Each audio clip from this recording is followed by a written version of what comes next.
Yes, good morning everyone. Good morning, sir. चलो, तो we will be starting with standards on assurance engagement, which is obviously other than audit and review engagements. ठीक है, ये जो assurance engagements अपन देखने वाले अब, these are what other than audit engagement and other than review engagement. क्यों? क्योंकि audit engagement अपन already कहाँ कवर कर चुके हैं, स्टैंडर्ड्स ऑन ऑडिट में स्पेसिफिकली ऐसे 100 से लेकर ऐसे 800 तक की सीरीज अपन ने पूरी पूरी देख ली है, completely every standard that you can say कि हमने सिलेबस में सारे के सारे स्टैंडर्ड्स देख चुके हैं.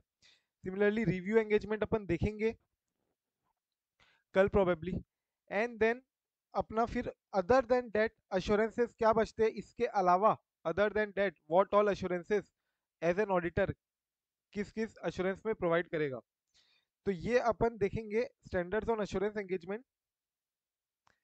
पर्टिकुलरली आज अपन देखने वाले क्या, प्रोस्पेक्टिव फाइनेंशियल इंफॉर्मेशन के ऊपर अश्योरेंस देना. बहुत हो गया हिस्टोरिकल फाइनेंशियल इंफॉर्मेशन, ठीक है. सो अपन अभी तक स्टैंडर्ड्स और ऑडिट में ले लो, या रिव्यू एंगेजमेंट में भी जो लिमिटेड रिव्यू होता है, जैसे इंटरिम फाइनेंशियल्स के जनरली क्या होते हैं, लिमिटेड रिव्यू होते हैं. सो उसमें भी अपन क्या करते हैं, बेसिकली हिस्टोरिकल फाइनेंशियल इंफॉर्मेशन जो है जैसा है उसके ऊपर अपना ओपिनियन देते हैं based on audit evidences that we have obtain and the conclusions that we have arrived on basis the evidences what we obtain. So जो अश्योरेंस एंगेजमेंट अभी तक अपन ने किया, which is standard on audit और standard on review engagement अभी तक किया नहीं है, but what we will be doing is basically on HFI. HFI बोले तो historical financial information.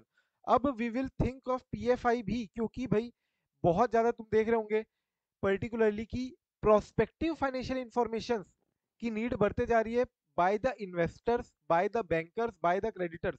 That is banks जो है, क्रेडिटर्स जो है, इन्वेस्टर्स है, they want entity to prepare and present with them a prospective projected financial statement, forecasted financial statements. ठीक है, तो क्या हमारा आगे के क्या हमारे शेड्यूल्स होंगे, हमारे क्या एक्सपेक्टेड फिगर्स होंगे, क्या एक्सपेक्टेड नंबर्स होंगे, कितनी प्रॉफिटेबिलिटी होगी अगले 4-5 सालों में, कितने कैश फ्लो होंगे अगले 4-5 सालों में.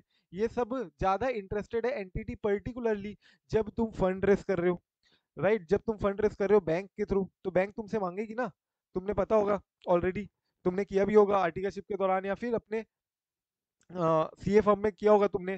दैट इज तुम्हारे प्रोस्पेक्टेड फाइनेंशियल स्टेटमेंट्स. और हो सकता है तुमने इक्विटी इन्वेस्टिंग अभी तुम देख रहे हो कई बार, शार्क टैंक ले लो या कहीं पे भी ले लो, कहीं पे भी अगर तुमको इक्विटी फंड रेस करना है, so then also you need to do what, तुमको एक प्रोस्पेक्टिव फाइनेंशियल स्टेटमेंट्स हो सकते हैं सामने एंटिटी के पास रखना पड़े, सामने तुम्हारे इन्वेस्टर के पास रखना पड़े, जो तुम्हारे एंजल इन्वेस्टर हो या तुम्हारे इक्विटी इन्वेस्टर जो भी करेगा, इक्विटी इन्वेस्टिंग करेगा तुम्हारे कंपनी में, उसको तुमको बताना पड़ेगा कि अगले 4-5 सालों में हमारा क्या कोर्स ऑफ एक्शन होगा, क्या हम कैश फ्लो कैसे तरीके से अचीव करेंगे, कितना रेवेन्यू अचीव करेंगे, और कैसे हम आपको रीपे कर पाएंगे या कैसे हम आपको एग्जिट अपॉर्चुनिटी दे पाएंगे.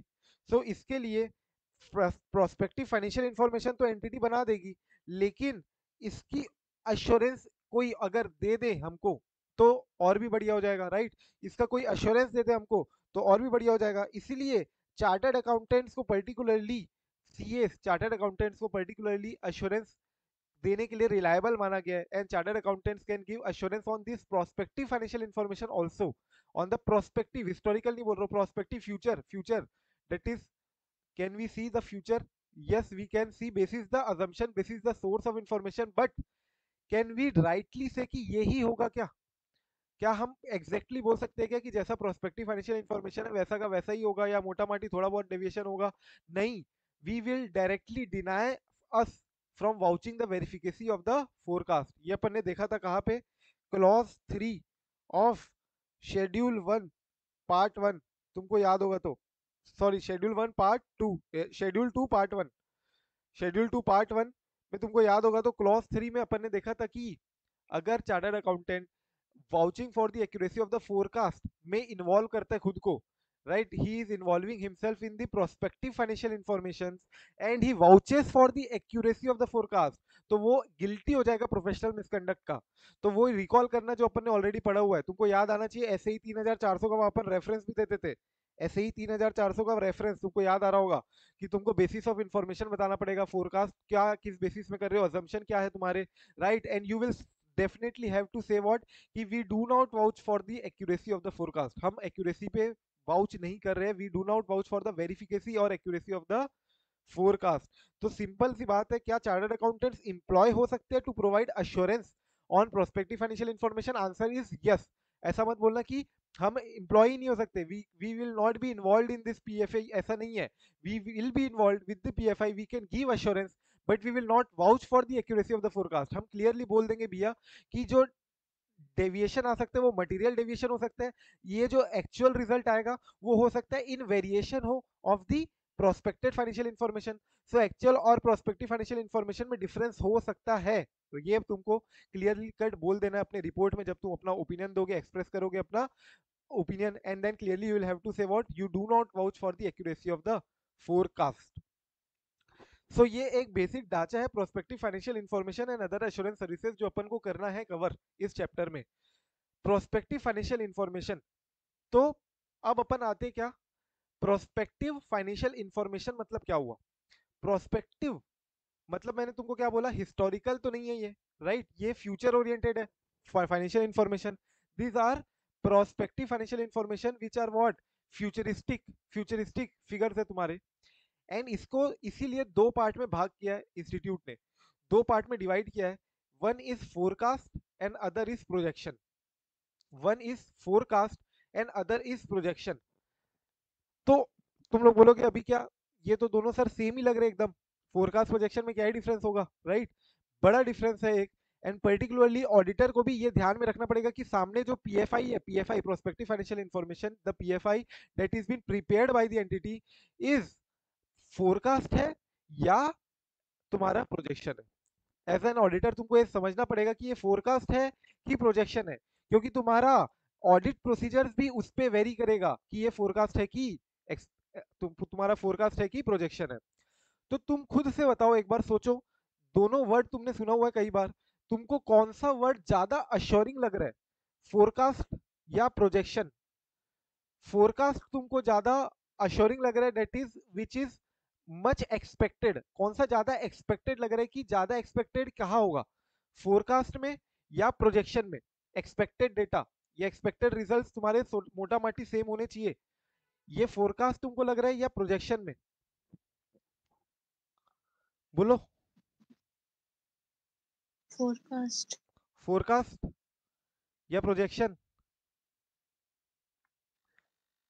सिंपल है. तुम लोग अगर सोचोगे तो जनरली तुम्हारा वेदर का अपन क्या बोलते हैं, weather forecast, right? And weather forecast are 90% तुम्हारे सही होते हैं मोटा माटी, right? They have this scientific technologies and everything through which they can forecast, through which they can forecast. They have strong assumptions, strong basis, strong technique, right? जिस एक proper उनके पास supporting है, and basis which they are generally right, they are generally right, which is why they are calling it as what, forecast. Projections are generally, we tell it as hypothetical. Hypothetical assumptions होते हैं. Hypothetical assumptions which is not expected to be true. मतलब generally ऐसा अपन बोल देते हैं कि ये expected नहीं है, बट ये हाइपोथेटिकल है. हाइपोथेटिकल अजम्पशन मतलब कि अगर मैं दोनों में डिफरेंस बोलूं तो प्रोजेक्शन जो हो गया, which is more less likely to occur is what, projection.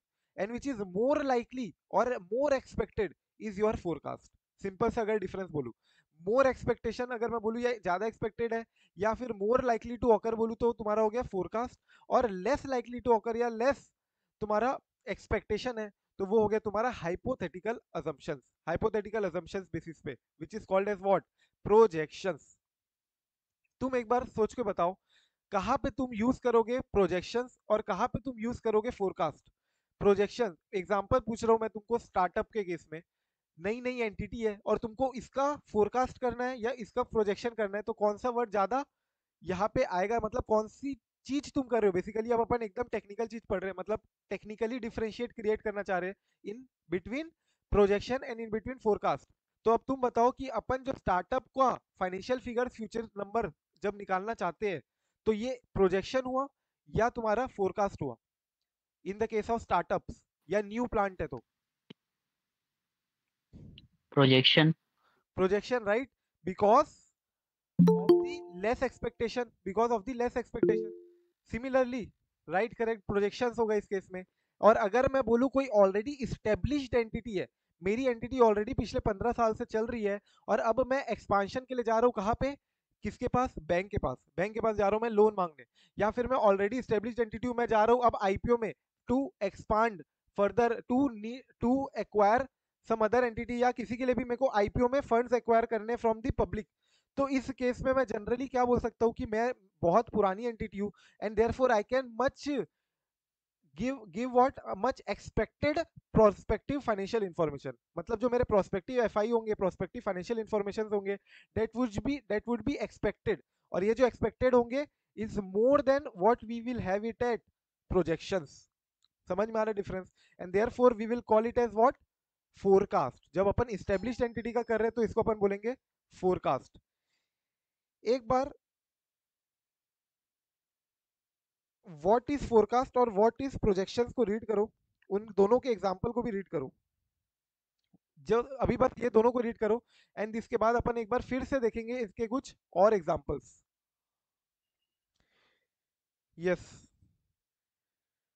तो एक बार तुम लोग ने पढ़ा होगा, तो तुमको भी समझ में आया होगा difference between forecast and difference between projection that they technically want to create. ठीक है, टेक्निकली अपने को भी डिफरेंशिएट क्रिएट करना जरूरी है एज एन ऑडिटर, क्योंकि तुमको ज्यादा प्रोसीजर परफॉर्म करनी पड़ेगी इन प्रोजेक्शंस, क्योंकि वो हाइपोथेटिकल असम्पशंस है। हाइपोथेटिकल का मीनिंग क्या हुआ एक बार देखते हैं। Let's try to see what is hypothetical.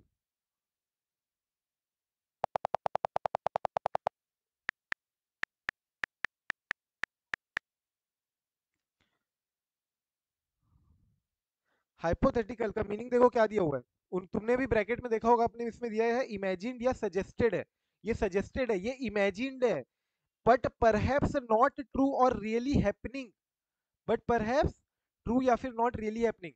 तो तुमको जो मैं बोलूंगा, फोरकास्ट में क्या यूज कर रहे हैं अपन, बेस्ट असम्पशन यूज कर रहे हैं, बी ए, बेस्ट असम्पशन यूज कर रहे हैं, बेस्ट एस्टिमेट्स यूज कर रहे हैं। लेकिन वही अगर मैं बोलूं प्रोजेक्शंस में अपन क्या यूज कर रहे हैं, हाइपोथेटिकल असम्पशंस यूज कर रहे हैं प्रोजेक्शन में, क्योंकि we do not have strong basis ना, we do not have strong background. Forecasting के लिए तुम्हारे पास स्ट्रॉन्ग एक्सपीरियंस ऑलरेडी है, क्रिएटेड बास्ट डेटा है ऑलरेडी काफी टाइम का, so you can basis that data project ना, या बोलू फोरकास्ट कर सकते हो। लेकिन प्रोजेक्शंस में तुम्हारे पास वो पास्ट डेटा ही नहीं है, पास्ट हिस्टोरिकल रिकॉर्ड्स ही नहीं है, बेसिस विच और supporting which you can create और प्रोस्पेक्टिव फाइनेंशियल इंफॉर्मेशन उसके हिसाब से तुम बना पाओ। और इसलिए ये इमेजिन्ड होगा, ये सजेस्टेड होगा, and this may not be really happening, but this is basis our imagination कि एंटिटी इतने प्लांट बढ़ाएगी, एंटिटी कैपेसिटी एक्सपांड करेगी, एंड देयरफॉर रेवेन्यू इतना इतना बढ़ेगा, एंटिटी कैपेक्स करेगी तो इतना इतना कैपेक्स लगेगा, एक्सपेंडिचर कैश आउटफ्लो इतना इतना होगा, और इसके ऊपर इतना इतना डेप्रिसिएशन मिलेगा, जिसका इतना इतना इनकम टैक्स तुम्हारा सेव होगा। So these are all what my hypothetical assumptions in the case of projections. तो एक बार quickly let's try to start from the beginning, एक बार आ जाओ शुरू से। इंट्रोडक्शन में देखो तुम लोगों को कुछ खास दिया नहीं है, जस्ट रीड एंड लीव। यहाँ पे अपना क्या बोला है कि भैया सिंस मैंने तुमको बताया कि हिस्टोरिकल फाइनेंशियल इन्फॉर्मेशन में चार्टर्ड अकाउंटेंट्स तो ऑलरेडी है ही involve, but now that the prospective financial information की नीड्स भी बहुत बढ़ चुकी है, and therefore particularly as an auditor, मतलब तुम्हारे ऊपर रिलायंस किया गया है कि तुम प्रोस्पेक्टिव फाइनेंशियल ऊपर के ऊपर अगर तुम अपना कुछ अश्योरेंस दे पाओ, सो सामने वाली जो एंटिटी है, जो यूज करने वाली है, जो इंटेंडेड यूजर्स है, जो प्रोस्पेक्टिव फाइनेंशियल इन्फॉर्मेशन को यूज करने वाले हैं, they will be much more satisfied and reliable, and you will be reliable basis which your report will be relied upon। and इसी कारण अब अपना इंस्टीट्यूट ने लाया क्या, एस ए 3400। इसके अलावा एस ए 3402 भी पहले से है, इसके अलावा एस ए 3402 भी पहले से है, which is what, with respect to controls at service organisation. ये तुमको याद आ रहा होगा, अपन ने एस ए 402 में कवर कर चुका है ऑलरेडी।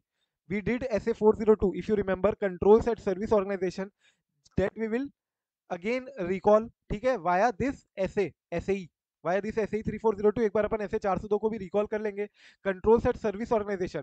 तो एसए 402 जो एसए 402 है इज बेसिस यूजर ऑडिटर, मतलब वो यूजर ऑडिटर के पर्सपेक्टिव में है, यहाँ पे भी यूजर ऑडिटर की पर्सपेक्टिव में है, बट पर्टिकुलरली सर्विस ऑडिटर जो तुम्हारा कंट्रोल्स को देखता है और टाइप 1 टाइप 2 रिपोर्ट देता है, टाइप 1 टाइप 2 रिपोर्ट जो देता है वो कंट्रोल्स के ऊपर कैसे service auditor type 1 type 2 report बना के देगा, ये पर्टिकुलरली अपन को देखना है SAE 3402 में। तो ये अपन डिस्कस करेंगे आफ्टर दिस SAE। एंड इसके बाद एक नया SAE आया हुआ है ऑलरेडी, मतलब काफी टाइम हो चुका है already, around close to 5 years, 4 to 5 years हो जाएंगे इसको, बट लास्ट 4 to 5 ईयर्स मतलब 4-5 साल हुए। इस ये नया एक आया है SAE 3420, which is what, report on the compilation of the pro forma financial information included in a prospectus. तो प्रोस्पेक्टस में जब तुम pro forma financial information provide करते हो, उसमें जब तुम अश्योरेंस दोगे तो SAE 3420 अपन देखेंगे। So this is in demand of growing IPO वगैरह जो आ रहे अभी, राइट, रिसेंटली बहुत ज्यादा IPO बूम मार्केट है अभी। And therefore considering that institute ने 5 साल पहले ये ऐसे ही 3420 3420 निकाला हुआ है, जिसको भी अपन डिस्कस करेंगे। तो कुल मिला के अपन को ऐसे स्टैंडर्ड डिस्कस करते हैं, जो कि अपन 3400 करेंगे आज discuss. 3400 which is what, examination of PFI, examination of prospective financial information, ये अपन डिस्कशन करेंगे आज। कल अपन डिस्कशन करेंगे ऐसे ही 3402 और 3420 का भी। और कल मैं शाम को ही एक और क्लास लूंगा, which is through which we will complete what, SRS, standard on reviews, standard on related service अपन एक बार कर लेंगे, SRS कंप्लीट कर लेंगे कल ही। So we will be left then with just 2 chapters. तो कल अपन एक और क्लास करेंगे एक्स्ट्रा शाम को ही। I hope we can do that. And let's see, एक बार कंफर्म कर दूंगा मैं बाद में। बट अभी के लिए अपन आज क्या करने वाले, SAE 3400 अपन ने स्टार्ट किया, which is what, examination of PFI। PFI में अपन ने क्या देखा कि भैया PFI क्या है, it is an assumption basis में तुमने प्रोस्पेक्टिव फाइनेंशियल स्टेटमेंट्स बनाए हैं, राइट, कि मैनेजमेंट ये एक्शन लेगी जिसके कारण तुम्हारे ये फाइनेंशियल्स दिखने चाहिए। इसलिए देखो यहाँ पे कीवर्ड्स मार्क करते चलो, it's an assumptions about the events that may occur in the future.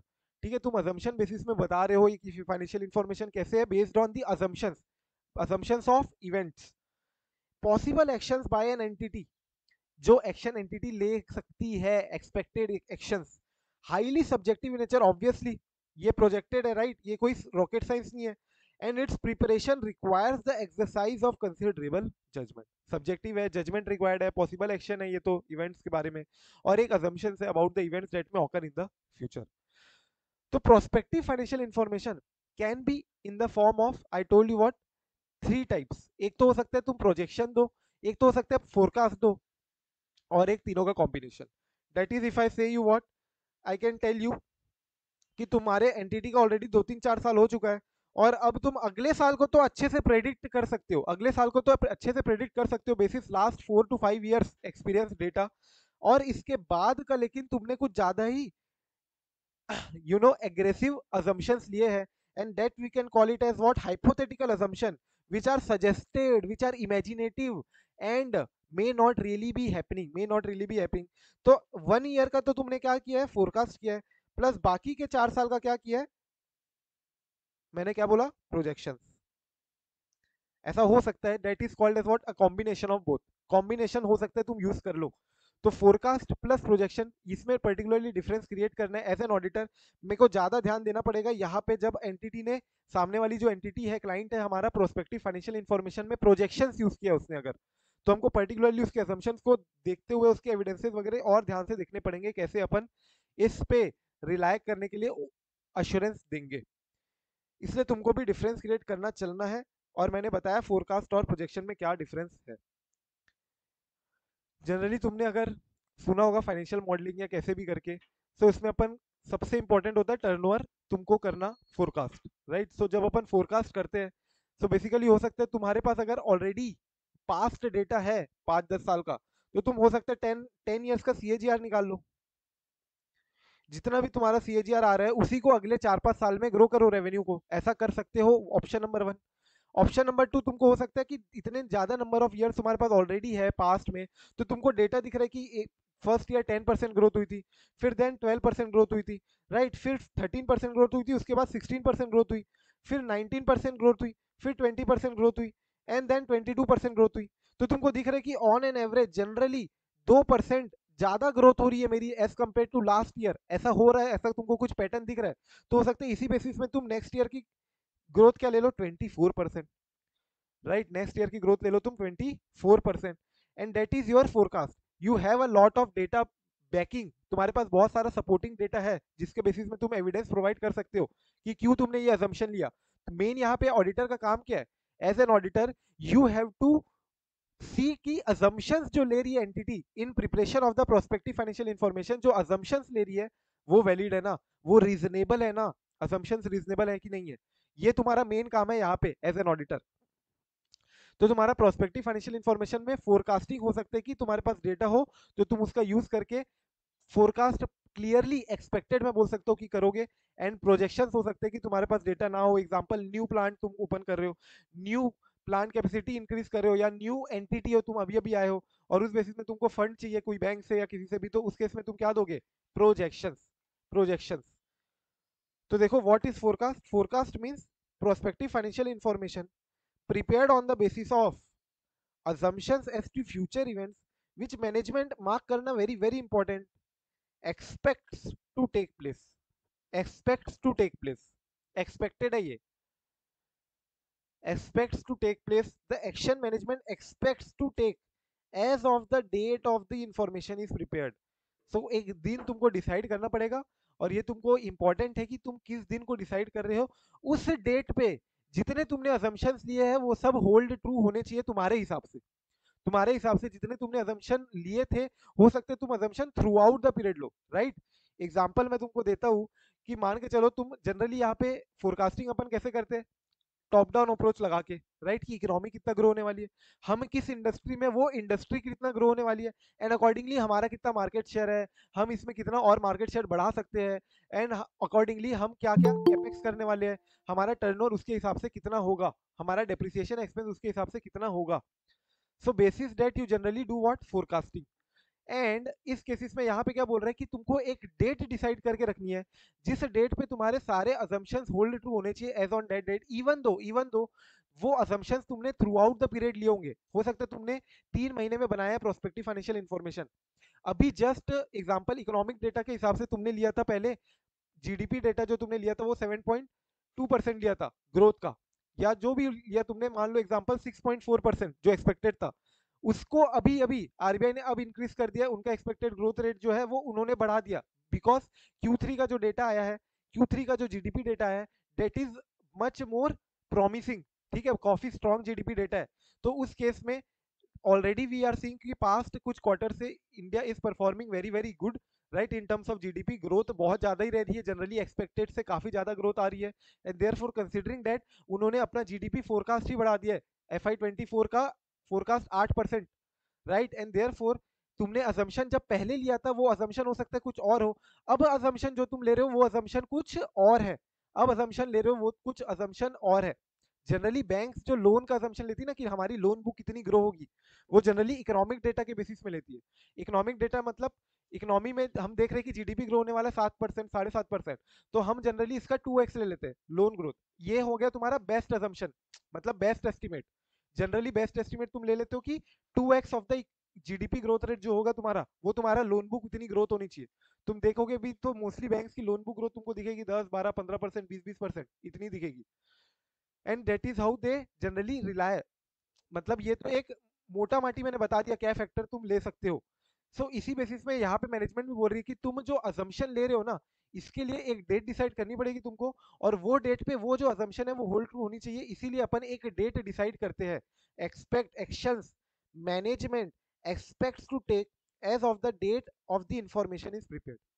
As of the date the information is prepared. जिस दिन तुम्हारी इंफॉर्मेशन बन रही है उस दिन का तुमको एक डिसाइड करना पड़ेगा. एंड वी एक्सपेक्ट कि ये एक्शन मैनेजमेंट लेगी जिस दिन हम ये प्रोस्पेक्टिव फाइनेंशियल इंफॉर्मेशन दे रहे हैं. ये जनरली क्या है, मैंने बोला बेस्ट एस्टिमेट अजम्पशंस है. बेस्ट एस्टिमेट अजम्पशंस मतलब दैट रिफ्लेक्ट्स एंटिसिपेटेड एक्सपीरियंस. तुम्हारे पास ऑलरेडी स्ट्रॉन्ग डेटा है, बैकिंग है, and you reflect this best estimate assumptions reflects the anticipated experience, जहां पे generally there is no provision for risk of adverse deviation. Important, generally कम नहीं होगा, जो असम्पशन मैंने लिया हो सकता है उससे ज्यादा हो, लेकिन जनरली चांसेस है कि इससे कम ग्रोथ नहीं होगी. एग्जांपल मैं रेवेन्यू ग्रोथ ले रहा हूँ अगर 12%, सो आई कैन जनरली से कि ये मिनिमम होगा, इससे एडवर्स डेविएशन नहीं आने वाला है. हो सकता है कि पॉजिटिव डेविएशन जरूर आ जाए. अगर कुछ ज्यादा ही अच्छा कर लिया, हमें ये कंजर्वेटिव बेसिस में लेते हैं। बेस्ट एस्टिमेटेड असम्पशन जनरली क्या होता है, कंजर्वेटिव बेसिस में होता है, which is based on past data, past historical records, and that is why we can say what we can say कि ये एडवर्स डेविएशन जनरली यहाँ पे नहीं आएगा। हो सकता है कि ज्यादा ग्रोथ हो जाए, ऐसा जरूर हो सकता है। सो बेस्ट एस्टिमेट एस्टिमेट है ये, सॉरी बेस्ट एस्टिमेट असम्पशंस है ये, याद रखना। एग्जांपल देखो इन्होंने दिया हुआ है कि तुम प्रेजेंट मार्केट कंडीशन जैसी चल रही है उसके हिसाब से, सप्लाई कितना अवेलेबल है उसके हिसाब से, हिस्टोरिकल बाइंग पैटर्न क्या रहा है एक्चुअली में, सीजनल ट्रेंड क्या रहा है एक्चुअली में, और ये सब को देखते हुए सीएफओ ने सेल्स को सोचा कि सेल्स बढ़ेगी मेरी 5% से, will increase the 5% by next quarter. Therefore जो क्यूओक्यू इंक्रीज है 5% QoQ increase in the financial forecast for the period, ये तुम्हारा क्या है, फोरकास्ट है। This is basis the present market condition, supply availability, historical तुम्हारे पास ऑलरेडी पैटर्न है बहुत ज्यादा, हिस्टोरिकल रिकॉर्ड्स है, डेटा है सपोर्ट करने के लिए। तुम सीजनल नेचर के अगर हो तो सीजनल डेटा भी है तुम्हारे पास। सीजनल नेचर का तुमको समझ में आ रहा होगा कि जनरली ऐसे कुछ बिजनेस होते हैं जिसमें Q2 और Q4 में, अगर मैं बोलूं सेकंड क्वार्टर और फोर्थ क्वार्टर में ज्यादा सेल्स होती होगी, और फर्स्ट क्वार्टर और थर्ड क्वार्टर में कंपैरेटिवली सेल्स कम होती होगी। सो ऐसा हो सकता है, and therefore that is why they are saying what कि सीजनल ट्रेंड देखते हुए, बाइंग पैटर्न देखते हुए, सप्लाई अवेलेबिलिटी को देखते हुए हमने ये एक्सपेक्टेड फोरकास्ट किया है, and that is why this is called as what, forecast and not projections. Projections क्या हुआ, तो प्रोजेक्शंस हुआ हाइपोथेटिकल assumptions है ये about the future events and management actions which are not necessarily mark करना very very important, not necessarily expected to take place. ये जरूरी नहीं है होगा, क्योंकि ये हाइपोथेटिकल assumption है। हाइपोथेटिकल का मीनिंग अपन ने देखा था, these are suggestive in nature, these are imaginative in nature, however this might not really happen, such as example दिया when entities are generally in a startup phase, mark करना startup phase, या considering major change in the nature of operation, तुम नया बहुत बड़ा एक plant लगा रहे हो एग्जांपल, स्टार्टअप फेज में हो, या even though you are already established entity but you are increasing your plant capacity, right. And generally हो सकता है ये एक मिक्सचर भी हो बेस्ट एस्टिमेट का और हाइपोथेटिकल असम्पशन का, उसको भी अपन कहाँ डालेंगे, प्रोजेक्शंस में डालेंगे। मतलब तुम फोरकास्ट भी यूज कर रहे हो और तुम प्रोजेक्शंस भी यूज कर रहे हो, जो अपन ने देखा था ना ऊपर कॉम्बिनेशन, तो वो कॉम्बिनेशन को भी जनरली ये क्या बोल रहा है, बेस्ट एस्टिमेट और हाइपोथेटिकल असम्पशन का मिक्सचर भी अपन इसको कहाँ रखेंगे, प्रोजेक्शंस में रखेंगे। एग्जाम्पल यहाँ पे इंपॉर्टेंट मार्क करना ये वर्ड इमेजिनेटिव, इमेजिन्ड और सजेस्टेड। एग्जाम्पल देख लो, जनरली तुमको दिखेगा न्यू प्रोडक्ट दिया जैसे यहाँ पे,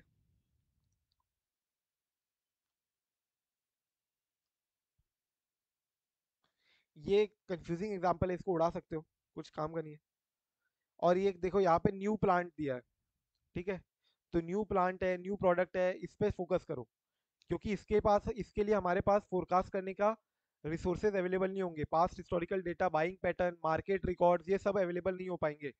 इसलिए हो सकता है हम इसका प्रोजेक्शंस करें, projections that is hypothetical basis में करें इसका प्रोजेक्शन, क्योंकि ये न्यू प्लांट है, न्यू प्रोडक्ट है। क्या यहाँ तक क्लियर है क्या, प्रोस्पेक्टिव फाइनेंशियल इंफॉर्मेशन क्या है, प्रोजेक्शन क्या है, और तुम्हारा फोरकास्ट क्या है, एवरीवन क्लियर टिल हियर। चलो फिर आगे बढ़ते हैं। अब आ जाओ एस ए 3400। एस ए 3400 क्या बोलता है तुम्हारा, standard on assurance engagement, standard on assurance engagement, this is to establish standards and provide guidance on engagements to examine and report on the prospective financial information। तुम्हारा ये जो standard है assurance देने के लिए, ये तुमको गाइडेंस किसके लिए प्रोवाइड करता है, तुमको अश्योरेंस देने के लिए, रिपोर्ट देना है तुमको अगर प्रोस्पेक्टिव फाइनेंशियल इंफॉर्मेशन पे, उसके लिए तुमको गाइड करता है। तुमको प्रोस्पेक्टिव फाइनेंशियल इंफॉर्मेशन अगर बनाना है, प्रोस्पेक्टिव फाइनेंशियल इंफॉर्मेशन बनाने की बात नहीं हो रही यहाँ पे रिपोर्ट करने की बात हो रही है, जो ऑलरेडी प्रोस्पेक्टिव फाइनेंशियल इंफॉर्मेशन बन चुके हैं उसके ऊपर रिपोर्ट करने की बात हो रही है। अगर तुमको प्रोस्पेक्टिव फाइनेंशियल इंफॉर्मेशन बनाना है, पीएफआई बनाना है, उसके लिए अपन देखेंगे SRS, standard on related services. जो रिलेटेड सर्विस तुम बनाने के रूप में, फाइनेंशियल स्टेटमेंट बनाने के रूप में या प्रोस्पेक्टिव पीएफआई बनाने के रूप के लिए एंटिटी को दे रहे हो, तो वो अपन देखेंगे standard on related services that you are offering. वहां पे अपन कुछ अश्योरेंस नहीं देते हैं, we just help the entity, assist the entity in preparation of the FS, in compilation of the certain financial statement. तो वो अपन कहाँ देखेंगे, तुम्हारे एसआरएस में। जहां पे तुमको पर्टिकुलरली वहां ये भी बोलता है कि तुम कंपाइल कर रहे हो या तो हिस्टोरिकल फाइनेंशियल डेटा या other than historical financial data. Example ये आ गया यहीं पे, प्रोस्पेक्टिव फाइनेंशियल इन्फॉर्मेशन। जो एसएई है वो तुमको गाइड करेगी तुमको अश्योरेंस कैसे देना है, तुमको रिपोर्ट कैसे देना है तुम्हारे पीएफआई के ऊपर, including examination procedure for best estimate data हो या तुम्हारा हाइपोथेटिकल असम्पशन के बेसिस में पीएफआई क्रिएटेड हो। This SAE does not apply to the examination of PFI expressed in general or narrative terms, example which is found in the माडा report को तुम देख सकते हो, कभी खोल के देखोगे तो। अपनी कोई एनुअल रिपोर्ट थी क्या?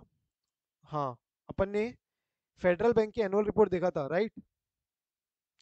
इसमें let's try to see management and discussion analysis. Management and discussion analysis तुमको भी अगर पता होगा, so these are generally what, very descriptive in nature, ठीक है? क्वांटिफिकेशन नहीं होता ज्यादा यहाँ पे। These are narrative in nature, हमारा क्या आउटलुक है इंडस्ट्री में, हमारा ऑलरेडी मार्केट शेयर इतना है, हम एक्सपेक्ट करें कि इतना बढ़ जाएगा, basis are stand alone technologies, खूब इतनी अच्छी अच्छी टेक्नोलॉजीज है, उसके बेसिस में हमारा ये आउटलुक है। कोविड के बाद इतना इतना हमने इंप्रूव किया, कोविड सिचुएशन को हमने ऐसे ऐसे टैकल किया, इसके बेसिस में हम ये चीज बोल सकते हैं कि हमारा लोन बुक इतना ग्रो होगा, राइट? सो सिमिलरली यहाँ पे भी तुम बोल सकते हो कि जो स्टैंडर्ड ऑन एश्योरेंस एंगेजमेंट है वो मार्डा के ऊपर अप्लाई नहीं होते, मतलब नैरेटिव इन्फॉर्मेशन जो दे रही है entity, narrative outlook prospective financial information ही हो गया एक प्रकार से वो भी, but these are not quantified data. उसके ऊपर हम कोई अपना एश्योरेंस नहीं दे रहे हैं, उसके ऊपर का हम अपना एश्योरेंस नहीं दे रहे हैं।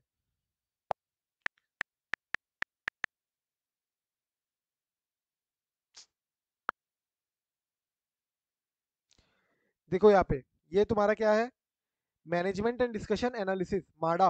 माडा माडा की बात करें तो ये लोग अपना इन्वायरमेंट बताएंगे कि कोविड के टाइम क्या हुआ था, क्या विटनेस किया हमने, प्राइसिंग प्रेशर आ रहा था, क्यों? क्योंकि रेपो रेट तो बढ़ते जा रहे हैं, रेपो रेट बढ़ते जा रहे हैं, तो तुमको भी अपना इंटरेस्ट रेट बढ़ाना पड़ेगा बैंक को। और business has maintain steady pace of growth capitalisation on the increase budgetary allocation towards irrigation water supply schemes. ये सब उन्होंने अपना कुछ कुछ दिया है ओवरव्यू एक बार, कि हमने कौन कौन से सेक्टर में कितना कितना लोन प्रोवाइड किया, मेजर अचीवमेंट्स क्या क्या हुई हमारी, और हमारा क्या आउटलुक है। आउटलुक देखो, गवर्नमेंट अमरूद स्कीम जो है उसके बेसिस में हम सीवरेज मैनेजमेंट 500 सिटी में होने वाला है, तो इसके बेसिस में तुम हो सकता है कि कुछ लोन दे पाओगे, कुछ अपनी लोन बुक यहाँ से ग्रो कर पाओगे। दिल्ली मुंबई इंडस्ट्रियल कॉरिडोर बनने वाला है, चेन्नई बेंगलोर। सो ये सब, ये एलएनटी का है क्या?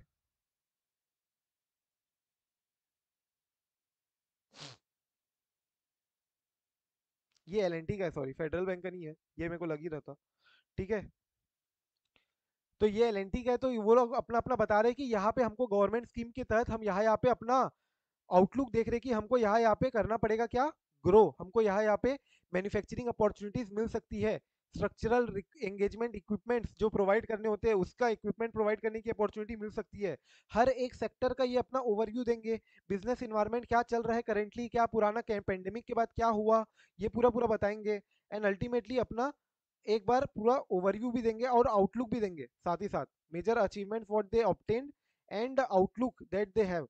तो ये जो अब आउटलुक दे रहे हैं, आउटलुक की हमको क्या एक्सपेक्टेशन है आगे चल के, ये आउटलुक देखो कहीं भी तुमको दिख रहा है क्या कि फिगर्स वगैरह एकदम प्रॉपर अगर 4-5 साल का क्वांटिफाइड डेटा है? नहीं, ये सब नेरेटिव नेचर के, नेरेटिव नेचर के है। एंड देयर फोर ये सब्जेक्टिव नेचर के, ऑब्वियसली बाकी भी सब्जेक्टिव नेचर का है, लेकिन ये प्योरली नेरेटिव होता है। एंड देयर फोर हमारा जो है एसएई इस पे फोकस नहीं करता है। The SAE do not apply mark करना to the examination of PFI which is expressed in general or narrative terms, example माडा।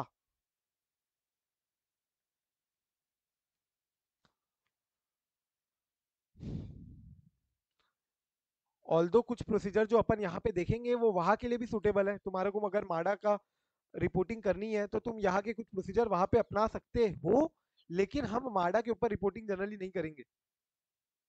हम प्रोस्पेक्टिव फाइनेंशियल स्टेटमेंट के ऊपर बात हो रही है, प्रोस्पेक्टिव फाइनेंशियल इंफॉर्मेशन की बात हो रही है।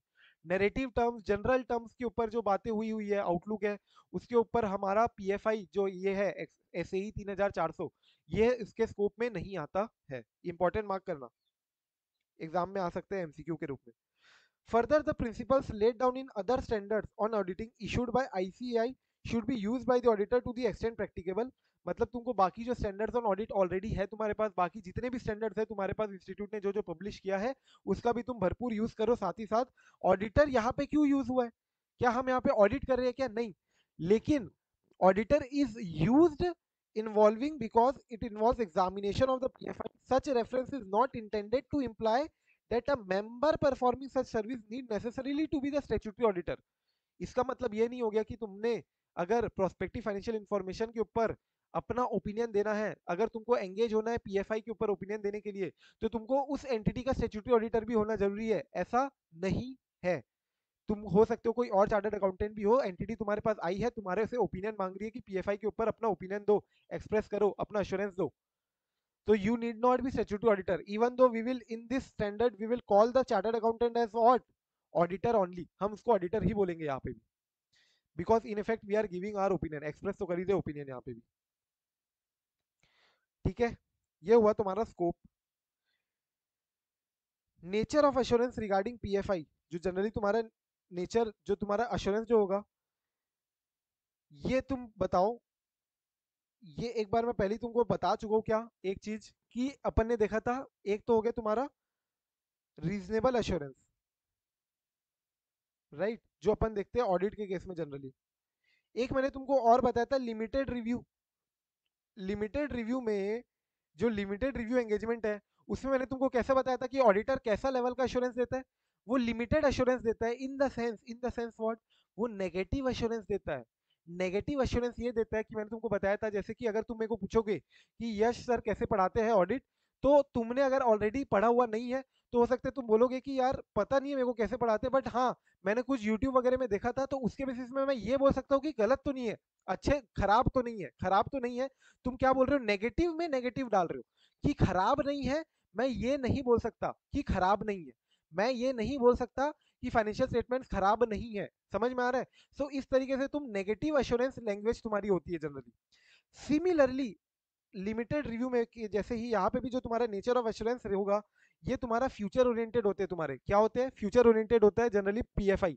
पीएफआई स्पेकुलेटिव नेचर का होता है, इसलिए यहाँ पे भी तुम कैसे बोलोगे कि we can give an opinion as to whether the result shown in the PFI will be achieved और not, and this you will express as what, negative assurance तुम दोगे यहाँ पे।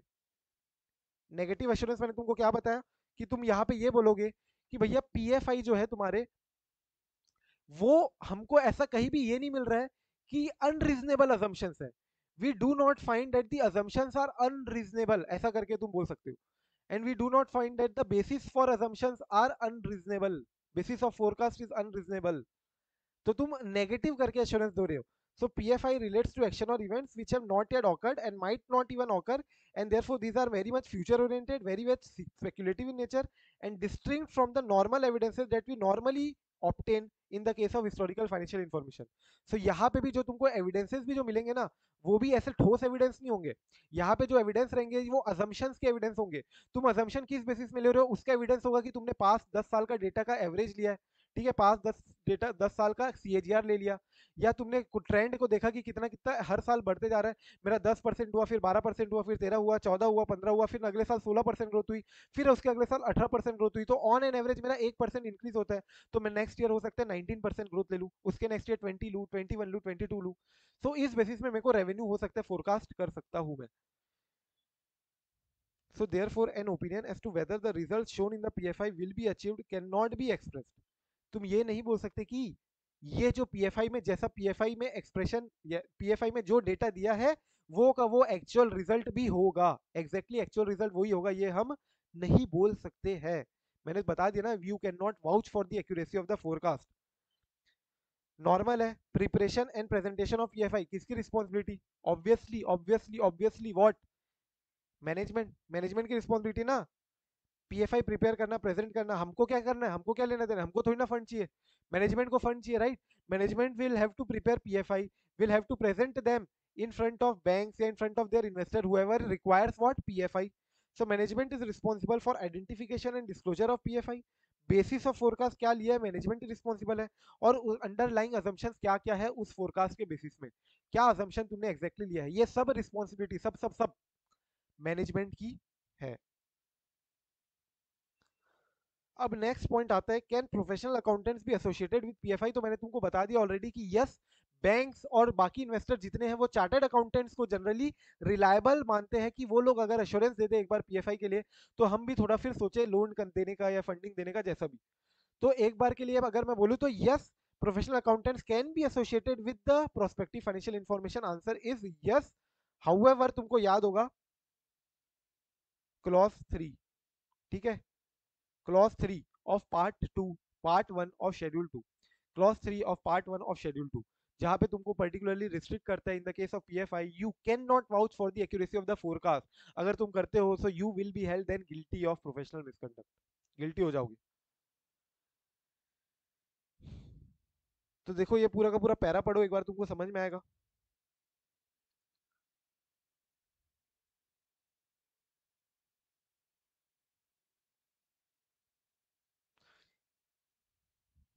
ठीक है, ट्रेडिशनली ये लोग बोल रहे हैं कि अटेस्ट फंक्शन जनरली किससे रिलेटेड होता था? अटेस्ट फंक्शन जनरली हिस्टोरिकल एचएफआई से रिलेटेड होता था।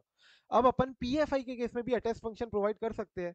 एंड दे से व्हाट कि फाइनेंशियल इंस्टीट्यूशन हो या बैंक्स हो, प्रोस्पेक्टिव इन्वेस्टर हो, they intend to place greater reliance on the projected cash flow statement, projected profit and loss statement. और अगर ये profit and loss statement, cash flow statement अगर एक बार अश्योर्ड हो बाय द चार्टर्ड अकाउंटेंट्स, हो सोने पे सुहागा हो जाएगा। क्लॉज 3 तुमको बोलता है कि स्टेट की chartered accountant shall be deem to be GPM, अगर वो परमिट कर रहा है अपना नाम को यूज करने के लिए in connection with the an estimate of earning, अगर वो अपने नाम को यूज करने के लिए परमिट कर रहा है, he permits, if he permits the name और name of the firm to be used in conjunction with the estimate earnings contingent upon future transaction in a manner which may lead to the belief that he is vouching for the accuracy of the forecast, then he will be held guilty of professional misconduct। इसीलिए अपन ने वहां पे भी ऐसे ही 3400 का reference देखा था, तुमको याद होगा। तो 4 पॉइंट अपन ने याद किए थे। मैंने पर्टिकुलरली तुमको पूछा था कि क्या तुम्हारा कोई बॉयफ्रेंड है क्या, तो तुमने बोला था कि नहीं मेरा तो कोई बॉयफ्रेंड नहीं है। तो मैंने तुमको क्या बोला था कि मुझे पता है कि तुम बॉयफ्रेंड तो बताओगे नहीं, लेकिन हाँ मैं अजम्पशन जरूर ले सकता हूँ कि तुम्हारा बॉयफ्रेंड क्या होगा, कौन होगा। सो बॉयफ्रेंड बीएफ से क्या था, बेसिस ऑफ फोरकास्ट क्या है, अजम्पशन क्या है, और मैं वाउच कर सकता हूँ कि तुम्हारा क्या अजम्पशन, किस बेसिस में तुम्हारा बॉयफ्रेंड होगा। तो vouch, you do not vouch for the accuracy of the forecast. So वो चारों के चारों पॉइंट तुमको यहाँ पे भी डालने हैं। above clause does not preclude a CA from associating his name with prospective FI। PFI से एसोसिएट होने से मना नहीं कर रहा है, पीएफआई से एसोसिएट होना कोई दिक्कत की बात नहीं है। Just that you indicate clearly बोल दो अपने रिपोर्ट में कि तुम्हारा इंफॉर्मेशन का सोर्स क्या है, क्या फोरकास्ट का क्या बेसिस है, क्या मेजर अजम्पशन लिया तुमने to arrive at the forecast, and that you do not vouch for the accuracy of the forecast. क्या यहाँ तक we are clear? It's very much simple, straightforward standard है। पीएफआई के ऊपर अपने को एक्सप्रेस करना है ओपिनियन। जितना स्ट्रेट फॉरवर्ड है उतना ज्यादा काम स्ट्रेट फॉरवर्ड नहीं है ऑब्वियसली। तुमको देखना पड़ेगा कि कितने रीजनेबल असम्पशंस एंटिटी सामने। तो अभी तुमको पता ही होगा स्टार्टअप इंडस्ट्री कितनी बूम पे है, and therefore particularly every entity is forecasting their information, projecting their financial information and presenting in front of their lenders or funders, right, जो फंडिंग उनको देने वाले। एंड पर्टिकुलरली फिर उस केस में तुमको देखना पड़ेगा कि ये जो प्रोस्पेक्टिव फाइनेंशियल इन्फॉर्मेशन है, as an auditor I will have to see कि इसका इंटेंडेड यूजर कौन है, इसका पर्पस क्या है बनाने का, what is the purpose of preparation of the PFI, purpose क्या है, कौन इंटेंडेड यूजर है, राइट right? ये सब चीजें मेरे को ऑडिटर को कंसीडर करनी पड़ेगी। क्या ये बेस्ट एस्टिमेट है कि क्या है हाइपोथेटिकल अजम्पशन है, मेरे को अजम्पशन का फोरकास्ट का क्या बेसिस है, ये सब का एविडेंसेस भी ऑब्टेन करने पड़ेंगे। And I will have to use my judgement also. मेरे को कोई अजम्पशन एकदम ज्यादा अनरीजनेबल लग रहा है, सो उस केस में हो सकता है मैं क्वालिफाइड ओपिनियन दूं। लेकिन मेरे को अगर सारे असम्पशंस वैलिड लग रहे हैं, रीजनेबल लग रहे हैं, तो उस केस में मैं क्या दूंगा, अनक्वालिफाइड ओपिनियन दूंगा। So as an auditor also you will have to be aware about everything. ठीक है, एंटिटी इंडस्ट्री का डेटा यूज करेगी, स्टेटिस्टिकल डेटा यूज करेगी, इकोनॉमिक डेटा यूज करेगी, जीडीपी डेटा, जैसे कि मैंने बताया टॉप डाउन एनालिसिस चलता है ना, जनरली इकोनॉमी कितना ग्रोथ होगा, फिर वो इकोनॉमी के कारण मेरी इंडस्ट्री कितनी ग्रोथ होगी, अब वो इंडस्ट्री के अंदर मेरा मार्केट शेयर कितना ज्यादा इंक्रीज होगा, और उसके बेसिस में मैं अपना डिराइव कर सकता हूँ कि मेरा रेवेन्यू कितना आएगा। हो सकता है कि कितना रेवेन्यू मेरा बढ़ जाए बेसिस टोटल मार्केट साइज कितना है, और उस मार्केट साइज में मेरा मार्केट शेयर कितना है, क्या मेरा मार्केट शेयर बढ़ेगा, क्या क्या टोटल मार्केट साइज बढ़ेगा क्या बेसिस इंडस्ट्री डेटा, क्या इंडस्ट्री बढ़ेगी क्या बेसिस इकोनॉमिक डेटा।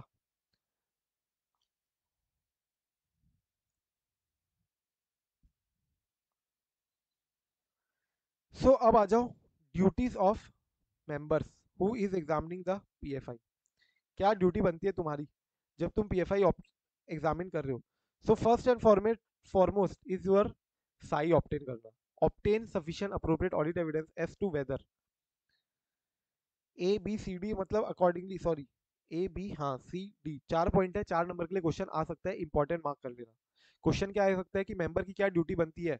सो मेरी ड्यूटी बनती है कि मैं साई ऑप्टेन करूं with respect to, first of all, अगर मैं बेस्ट एस्टिमेट यूज कर रहा हूं तो बेस्ट एस्टिमेट के केस में मेरे को बोलना पड़ेगा कि ये एस्टिमेट अनरीजनेबल नहीं है। डेट इज, अगर मैं फोरकास्ट क्या देख रहा हूँ तो फोरकास्ट में मेरे को देखना पड़ेगा कि ये अजम्पशन जो है वो अनरीजनेबल नहीं है। और अगर मैं प्रोजेक्शंस देख रहा हूँ, अगर मैं हाइपोथेटिकल अजम्पशंस देख रहा हूँ, तो उसमें मेरे को देखना पड़ेगा कि ये कंसिस्टेंट है ना with the purpose of the information. Purpose of the information से कंसिस्टेंट होना चाहिए कि ये इंफॉर्मेशन का क्या पर्पस है, ये क्या सेटिस्फाई करने वाला है, किसकी पर्पस को सेटिस्फाई करने वाला है। उस पर्पस को ध्यान में रखते हुए ही क्या एंटिटी ने हाइपोथेटिकेट या हाइपोथेटिकल अजम्पशंस लिए है ना। सेकेंड पॉइंट है कि क्या पीएफआई प्रॉपरली प्रिपेयर्ड है ना। पीएफआई प्रॉपरली प्रिपेयर्ड है ना। थर्ड पॉइंट है क्या प्रॉपरली प्रेजेंटेड है ना। and disclosed include a clear indication as to whether they are best estimate assumption or hypothetical assumptions. And last point is PFI prepared on a consistent basis with the historical financial statement. That is, कहीं ऐसा नहीं है कि तुम्हारा historical financial statement कुछ और suggest कर रहे हैं और तुम कुछ और ही भलता ही असम्पशन लेके अपने फाइनेंशियल स्टेटमेंट को फोरकास्ट कर रहे हो, अपने फाइनेंशियल स्टेटमेंट को प्रोजेक्ट कर रहे हो। तो तुम्हारा कंसिस्टेंट होना चाहिए हिस्टोरिकल फाइनेंशियल स्टेटमेंट से भी। अगर हिस्टोरिकली सीएजीआर आ रहा है मेरा 15% और तुम ले रहे हो 50% growth, so obviously this is not consistent with your historical financial statements.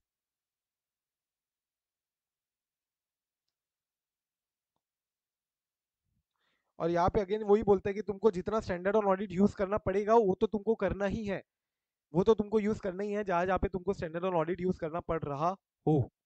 ऐसे तो एक बार चारों पॉइंट को देखो तो कैसे याद करोगे बताओ मेरे को, ध्यान दो, 2 मिनट स्पेंड करो।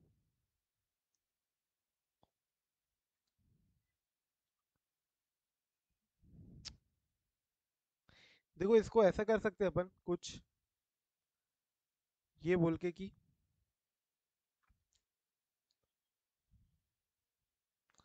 सबसे पहले तो prospective financial statement should be consistent with historical financial statement.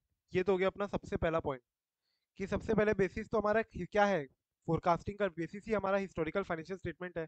So historical financial statement का जो अपने को सजेस्ट कर रहा है कि जितनी ग्रोथ होनी चाहिए या जो डिग्रोथ होनी चाहिए, जैसा भी हो, जो भी केस हो, उस बेसिस पे ही हमारा जो प्रोजेक्शन है, जो हमारा फोरकास्ट है, वो उससे कंसिस्टेंट होना चाहिए, सबसे पहली बात। सेकेंडली अगर मैं बोलूँ तो ये दोनों पॉइंट सिमिलर है। It should be properly prepared, ठीक है, जैसा तुम्हारा फ्रेमवर्क हो गया उसके तहत तुम बनाओगे, properly prepared, and then properly presented and disclosure is proper, properly presented with disclosure. अब डिस्क्लोजर में भी तुम प्रॉपरली बताओगे कि तुम्हारा जो पीएफआई है पर्टिकुलरली क्या वो बेस्ट एस्टिमेट है, that is I can say what bracket में फोरकास्ट है, या फिर हाइपोथेटिकल अजम्पशन है।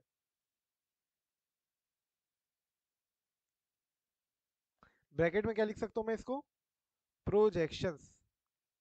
समझ में आ रहा है? और अगर ऐसा केस है तो बेस्ट एस्टिमेट के केस में तुमको क्या ओपिनियन देना है कि ये अनरीजनेबल नहीं होना चाहिए, तुमको पर्टिकुलरली देखना है कि ये अनरीजनेबल नहीं है। और हाइपोथेटिकल अजम्पशन में तुमको क्या देखना है कि ये कंसिस्टेंट, कंसिस कंसिस्टेंट, हाँ सही तो है, कंसिस्टेंट विथ द पर्पस, तुम्हारे पर्पस से कंसिस्टेंट है ना। तो इस तरीके से तुम एक बार ये 4 पॉइंट को रिकॉल कर सकते हो अगर 4 नंबर का क्वेश्चन आता है तो। सो तुमको थोड़े से लिंक करने पड़ेंगे, पीएफआई कंसिस्टेंट होना चाहिए एचएफएस से, और अगर कंसिस्टेंट है एचएफएस से तो तुमको देखना पड़ेगा कि ये प्रॉपरली प्रिपेयर्ड थे ना। देन प्रॉपरली प्रिपेयर्ड से प्रॉपरली डिस्क्लोज, प्रॉपरली प्रेजेंटेड याद आना चाहिए, प्रेजेंटेशन डिस्क्लोजर प्रॉपर है, and it should clearly disclose, तुमको साफ साफ बताना है तुम्हारे पीएफआई में कि ये बेस्ट एस्टिमेट डेटा है कि हाइपोथेटिकल डेटा है, तुम्हारा ये प्रोजेक्शन है कि फोरकास्ट है। अगर फोरकास्ट है तो हो सकता है मेरे को थोड़ा कम प्रोसीजर अप्लाई करनी पड़ेगी an comparison to obviously projections, right. और इसीलिए एज एन ऑडिटर तुमको ये देखना है कि क्या जो अगर इन the case of real best estimate अगर उसका अगर मैं देख रहा हूँ तो उस केस में मेरे को देखना है कि अनरीजनेबल अजम्पशंस नहीं होने चाहिए बस। और अगर मैं हाइपोथेटिकल अजम्पशन देख रहा हूँ तो मेरे को पर्पस से कंसिस्टेंट होना चाहिए, ये चेक करना है पर्टिकुलरली एज एन ऑडिटर। तुम्हारी ये ड्यूटी बनती है in examination of the PFI. एक बार फिर से देख लो, कोई डाउट है तो वापस से देख के रिकॉल करने की कोशिश करो।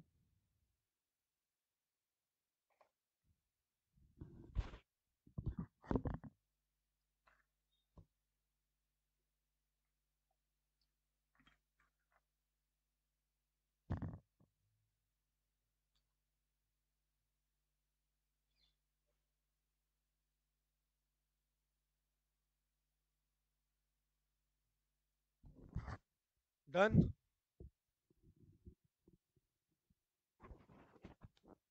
यस। अब आ जाओ next point, precautions to be taken by the auditor before acceptance of the engagement of PFI.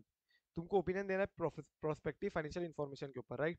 तो तुमको क्या क्या बातें ध्यान में रखनी पड़ेगी, प्रिकॉशन क्या क्या लेना पड़ेगा। सो सबसे पहले तो तुमको देखना पड़ेगा कि भैया इसका यूज कैसे होने वाला है, intended use of the information. सामने वाला क्या चाह रहा है इस इंफॉर्मेशन से। सामने वाला पैसा लगाना चाह रहा है, सामने वाला चेक करना चाह रहा है, कि सामने वाला कोवेनेंट कंप्लायंस देखना चाह रहा है, जैसा भी हो सकता है। Whether the information will be for general और लिमिटेड डिस्ट्रीब्यूशन। ऑब्वियसली ये स्पेसिफिक इंटेंडेड यूजर के लिए होता है तो ये लिमिटेड डिस्ट्रीब्यूशन होता है इसका। ये जनरल डिस्ट्रीब्यूशन इसका जनरली नहीं होता है। इसका क्या पूछ रहा है तुमको, क्या ये जनरल डिस्ट्रीब्यूशन के लिए है या लिमिटेड डिस्ट्रीब्यूशन ही हो सकता है इसका। फिर अजम्पशंस के क्या नेचर थे, मतलब कि क्या तुमने बेस्ट एस्टिमेट अजम्पशन लिया या हाइपोथेटिकल अजम्पशन लिया। दो ही टाइप के अजम्पशन देखे अपन ने यहाँ पे, best estimate assumption in the case of forecast, hypothetical assumption in the case of projection. तो तुमको पर्टिकुलरली देखना है कि किस नेचर के अजम्पशन तुमने लिए हैं। तुमने कौन कौन से एलिमेंट इंक्लूड किए हैं अपने एचएफएस में, सॉरी अपने पीएफआई में। देखो एचएफएस में हिस्टोरिकल फाइनेंशियल स्टेटमेंट में तो सारे एलिमेंट्स होंगे ना। तुमको प्रोस्पेक्टिव फाइनेंशियल स्टेटमेंट में देखने की तुमने क्या क्या एलिमेंट लिया है। पर्टिकुलरली हो सकता है तुमने रेवेन्यू डाला हो, रेवेन्यू के बाद माइनस तुमने डायरेक्टली सीओजीएस डाला है, जबकि एचएफएस में तो सीओजीएस का क्लियरली डिटेलिंग रहती है बहुत सारे कौन कौन से खर्चे हुए हैं। और इसके बाद तुमने सीओजीएस के बाद तुम्हारा आ गया ग्रॉस प्रॉफिट, ग्रॉस प्रॉफिट के बाद तुमने डाल दिया directly direct operating expense, operating expense हटाने के बाद डायरेक्ट आ गया तुम्हारा ऑपरेटिंग प्रॉफिट ईबीआईटी। कुल मिला के हो सकता है ये थोड़ा सा समराइज नेचर का भी हो, इसलिए तुमको चेक करना पड़ेगा कि सारे एलिमेंट्स है कि नहीं बराबर, बरोबर है कि नहीं सारे के सारे एलिमेंट्स। फर्दर बोलता है कि ऑडिटर शुड नॉट एक्सेप्ट और विड्रॉ करना चाहिए उसको when engagement from the engagement when assumptions are clearly unrealistic. अगर तुमको लग रहा है कि अनसन कुछ भी अजम्पशन ले लिया सामने वाले ने और ये अजम्पशन एकदम अनरियलिस्टिक है, it's not even be achieving 50% of the target जो अजम्पशन लिया है, सो उस केस में अगर तुमको लग रहा है तो तुम हो सकते है कि एक्सेप्ट ही ना करो एंगेजमेंट को। और अगर एक्सेप्ट कर लिया है तुम लोग को बाद में ये पता चल रहा है कि अजम्पशन बहुत ही अनरीजनेबल ले रही है एंटिटी, सो उस केस में बाद में तुम विड्रॉ कर लो। या तो एक्सेप्ट मत करो, और एक्सेप्ट कर चुका है तो तुमको अगर ये बाद में पता चलता है तो तुम विड्रॉ कर सकते हो। Auditor believes that the PFI will B inappropriate for its intended use. Auditor should consider the extent to which reliance on the entity's historical financial information is justified.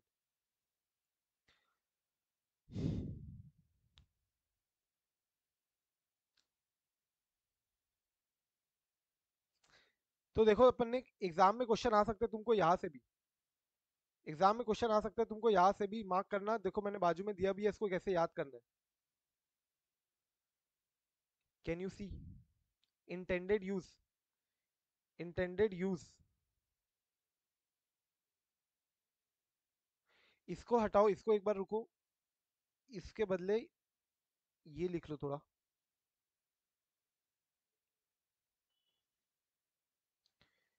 जो पीरियोडिक एलिमेंट्स है तुमको याद आ रहा होगा, periodic elements याद आ रहे तुमको, periodic elements science में जब तुम पढ़ते थे कितने होते थे, 108, 108 नहीं,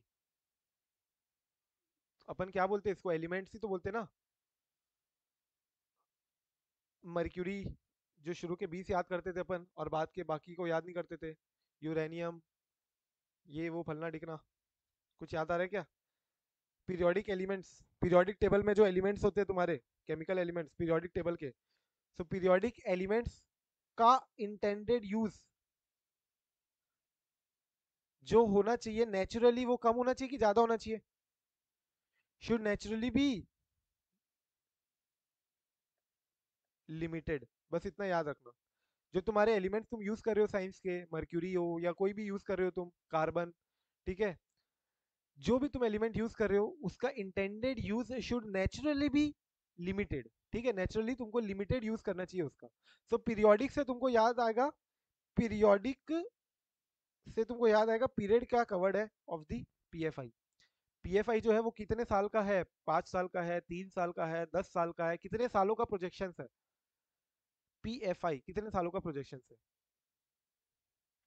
ये प्रिकॉशन पर्टिकुलरली ऑडिटर को ध्यान रखना पड़ेगा ना, अगर एकदम ही ज्यादा 10-10 साल का सामने वाले ने डेटा को प्रोस्पेक्टिव फाइनेंशियल इन्फॉर्मेशन में इंक्लूड किया 10 साल का, so as an auditor I will be more comfortable और less comfortable, I would be less comfortable ना। भैया अगले 2-3 साल का तो ठीक है, मेरे को दिख रहा है, थोड़ा बहुत दिख रहा है, समझ में आ रहा है basis past record history, but अगले 10 साल का, 10 साल में तो दुनिया इधर की इधर हो सकती है, तो अगले 10 साल का थोड़ा सा हो सकता है मैं अनकंफर्टेबल रहूं। और इसलिए तुमको ये प्रिकॉशंस ध्यान में रखने एज एन ऑडिटर, तुमको सबसे पहले देखना है क्या, पीरियोडिसिटी क्या है, कितने पीरियड का कवर्ड है प्रोस्पेक्टिव फाइनेंशियल इन्फॉर्मेशन। तो मैंने बोला क्या, पीरियोडिक एलिमेंट्स, एलिमेंट से तुमको याद आएगा कि कौन कौन से एलिमेंट इंक्लूडेड है तुम्हारे पीएफआई में, पीएफआई में कौन कौन से एलिमेंट इंक्लूडेड है, एसेट में कौन कौन से एलिमेंट इंक्लूडेड है, लाइबिलिटीज में कौन कौन से एलिमेंट इंक्लूडेड है, कुछ एलिमेंट्स को क्या एग्रीगेट कर दिया गया तुमने, accordingly you will have to see which elements are included in the PFI. Then मैंने बोला पीरियोडिक एलिमेंट्स का intended use should be naturally be limited. So naturally से तो नेचर से देखो, नेचर से क्या है, नेचर अजम्पशन का क्या है, बेस्ट एस्टिमेट अजम्पशन है ये या हाइपोथेटिकल अजम्पशन है। लिमिटेड से तुम बोल सकते हो कि इसका लिमिटेड सर्कुलेशन होना चाहिए, लिमिटेड डिस्ट्रीब्यूशन होना चाहिए। कहा गया लिमिटेड डिस्ट्रीब्यूशन, ये रहा, लिमिटेड डिस्ट्रीब्यूशन होना चाहिए। और तुम्हारा इंटेंडेड यूज से तुम बोल सकते हो कि तुम्हारे पीएफआई का इंटेंडेड यूज क्या है। सो क्या तुमको सारे पॉइंट याद हो गए क्या, मैं पूछूंगा, देख लो एक बार।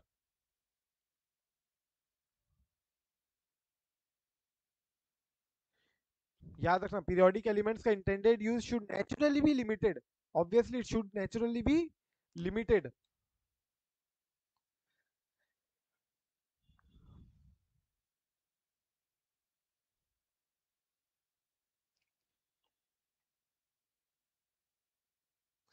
एक बार क्विकली चैप्टर को गो थ्रू करो शुरू से लेके यहाँ तक, पूरी एक रीडिंग मारो वापस से शुरू से लेके यहाँ तक, और कहीं कोई लाइन ऐसी कुछ है या बैठ रहा है कि नहीं बैठ रहा है दिमाग में, देखो। I will give you 5-7 minutes, 5-7 minute दे रहा हूँ मैं तुमको, शुरू से लेके यहाँ तक पूरा का पूरा रिकॉल मारो एक बार। पर्टिकुलरली लास्ट 2 पॉइंट जो अपन ने पढ़े ना, ये 4-4 नंबर में आ सकते हैं तुमको, तो 4-4 नंबर के लिए इंपॉर्टेंट क्वेश्चन है, दोनों क्वेश्चन को अच्छे से रिवाइज करो एकदम, बैठ जाना चाहिए।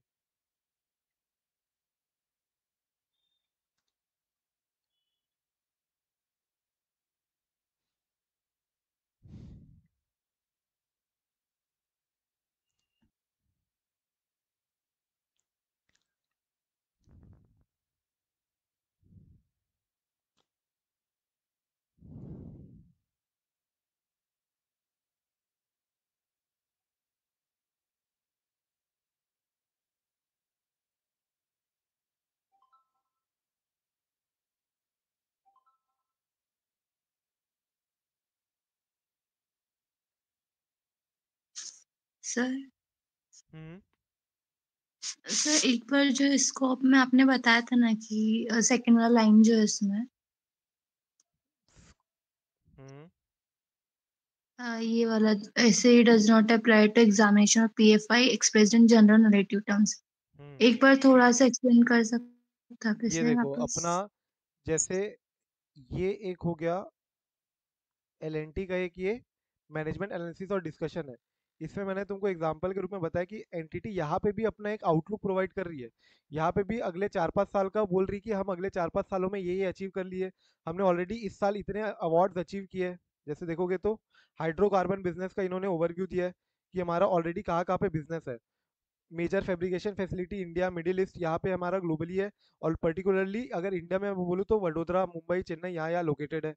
इसके अलावा फिर इन्होंने बोला हमारा ऑनशोर भी है ऑफशोर भी है, हाइड्रोकार्बन बिजनेस में जनरली तुमको मतलब जैसा रहता क्या है कि एक तो तुम जमीन से भी कुछ निकाल सकते हो, राइट, ऑयल एक्सट्रैक्शन वगैरह कुछ जमीन में भी होगा, और कुछ ऑनशोर ऑफशोर, ऑनशोर मतलब तुम्हारा सी में जाके तुम देख रहे हो वहां पे, सी से अंदर से निकाल रहे हो। सो ऑफशोर एक अलग हो गया और ऑनशोर अलग हो गया। सो ऑफशोर ऑनशोर अलग अलग उन्होंने बताया।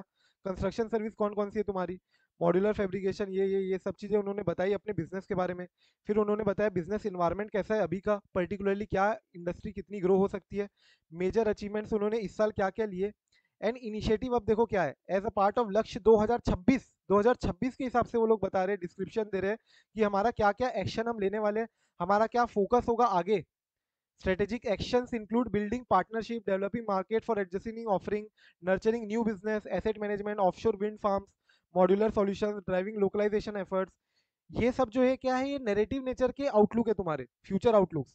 हम आरपीए यूज करने वाले, रोबोटिक प्रोसेस ऑटोमेशन, और ये सब तुम्हारे फ्यूचर आउटलुक है। और इसके हिसाब से देखो यहाँ पे क्या बोल रहा है, गवर्नमेंट ऑफ इंडिया एम कर रही है double the net area being explored for ONGC oil and gas को 5 लाख स्क्वायर मीटर से बाय 2025। और ये रिपोर्ट है 2023 मार्च 2023 की। Accordingly capital projects worth $7 billion over the next 3 years. ONGC ने भी अपनी स्ट्रेटेजी ड्रॉ की है 2040 तक की, to increase its production twofold, यानी डबल करना है उसको अपनी प्रोडक्शन। सो ये देखो ओएनजीसी भी अपना प्रोजेक्शन तो दे रही है खुद से, हम भी उसी के हिसाब से अपने प्रोजेक्शन दे रहे हैं कि ओएनजीसी ये करेगी, तो उसको हमसे ही तो सर्विस लेनी पड़ेगी। ओएनजीसी कुछ काम करेगी तो कंस्ट्रक्शन सर्विसेज, हम उसको जो ऑयल एंड एक्सट्रैक्शन की जो सर्विस के लिए कंस्ट्रक्शन इक्विपमेंट जो है वो तो हम ही प्रोवाइड करेंगे ना, ओएनजीसी एक्सट्रैक्शन करेगी, जो इक्विपमेंट्स है वो एलएनटी देगी। सो उसके हिसाब से ओएनजीसी ने अपना इतना प्रोजेक्शन किया है, तो हमारा प्रोजेक्शन भी उसके हिसाब से कितना कितना क्या क्या है, ये पूरा का पूरा देखो एनटीटी ने दिया हुआ है तुम्हारा। An investment of 35,000 crore is planned by Indian public sector undertaking for setting up surface coal gasification projects. ये पूरा का पूरा उन्होंने बताया है और इसके अकॉर्डिंगली उन्होंने अपना प्रोजेक्ट किया है कुछ। लेकिन ये प्रोस्पेक्टिव फाइनेंशियल इंफॉर्मेशन एकदम क्वांटिफाइड नहीं है एज सच, अगले एक साल में कितना होगा, फिर दूसरे साल कितना होगा, तीसरे साल कितना होगा, चौथे साल कितना होगा। हम particularly as an auditor narrative records के लिए यहाँ पे एम्प्लॉयड नहीं है। हम प्रोस्पेक्टिव फाइनेंशियल स्टेटमेंट्स जो होते हैं ना, प्रोस्पेक्टिव फाइनेंशियल इंफॉर्मेशन जो होती है, जो कि स्टेटमेंट रूप में बनाया जाता है just like your financial statement, उसी का अश्योरेंस के लिए हम यहाँ पे हमारा एसएई जो है वो इस स्कोप को कवर करता है। हमारा एसएई में ऑल्दो कुछ ऐसे प्रोसीजर है जिसके बेसिस में हम इनकी ऑडिट भी कर सकते हैं, इनका ऊपर भी अश्योरेंस दे सकते हैं, बट हम उसको कवर नहीं करते। जो नैरेटिव नेचर के जो है, नैरेटिव या एज सच जो क्वांटिफाइड नहीं है वेरी मच, जहाँ तुम्हारा रेवेन्यू भी क्वांटिफाइड होना चाहिए, कॉस्ट भी होना चाहिए। तुम्हारा रेवेन्यू बढ़ेगा तो तुम्हारी प्लांट कैपेसिटी बढ़ रही है कि नहीं बढ़ रही है, उसको भी देखना पड़ेगा। तुम्हारी प्लांट कैपेसिटी बढ़ रही है तो कैपेक्स बढ़ना चाहिए, सब चीज लिंक्ड है। कैपेक्स बढ़ा तो डेप्रिसिएशन बढ़ना चाहिए, डेप्रिसिएशन बढ़ा तो टैक्स सेविंग। करेक्टली अकॉर्डिंगली तुमको पूरी की पूरी चीजें प्रोस्पेक्टिव फाइनेंशियल इंफॉर्मेशन में दिखेगी, जो कि यहाँ पे नहीं दिखेगी।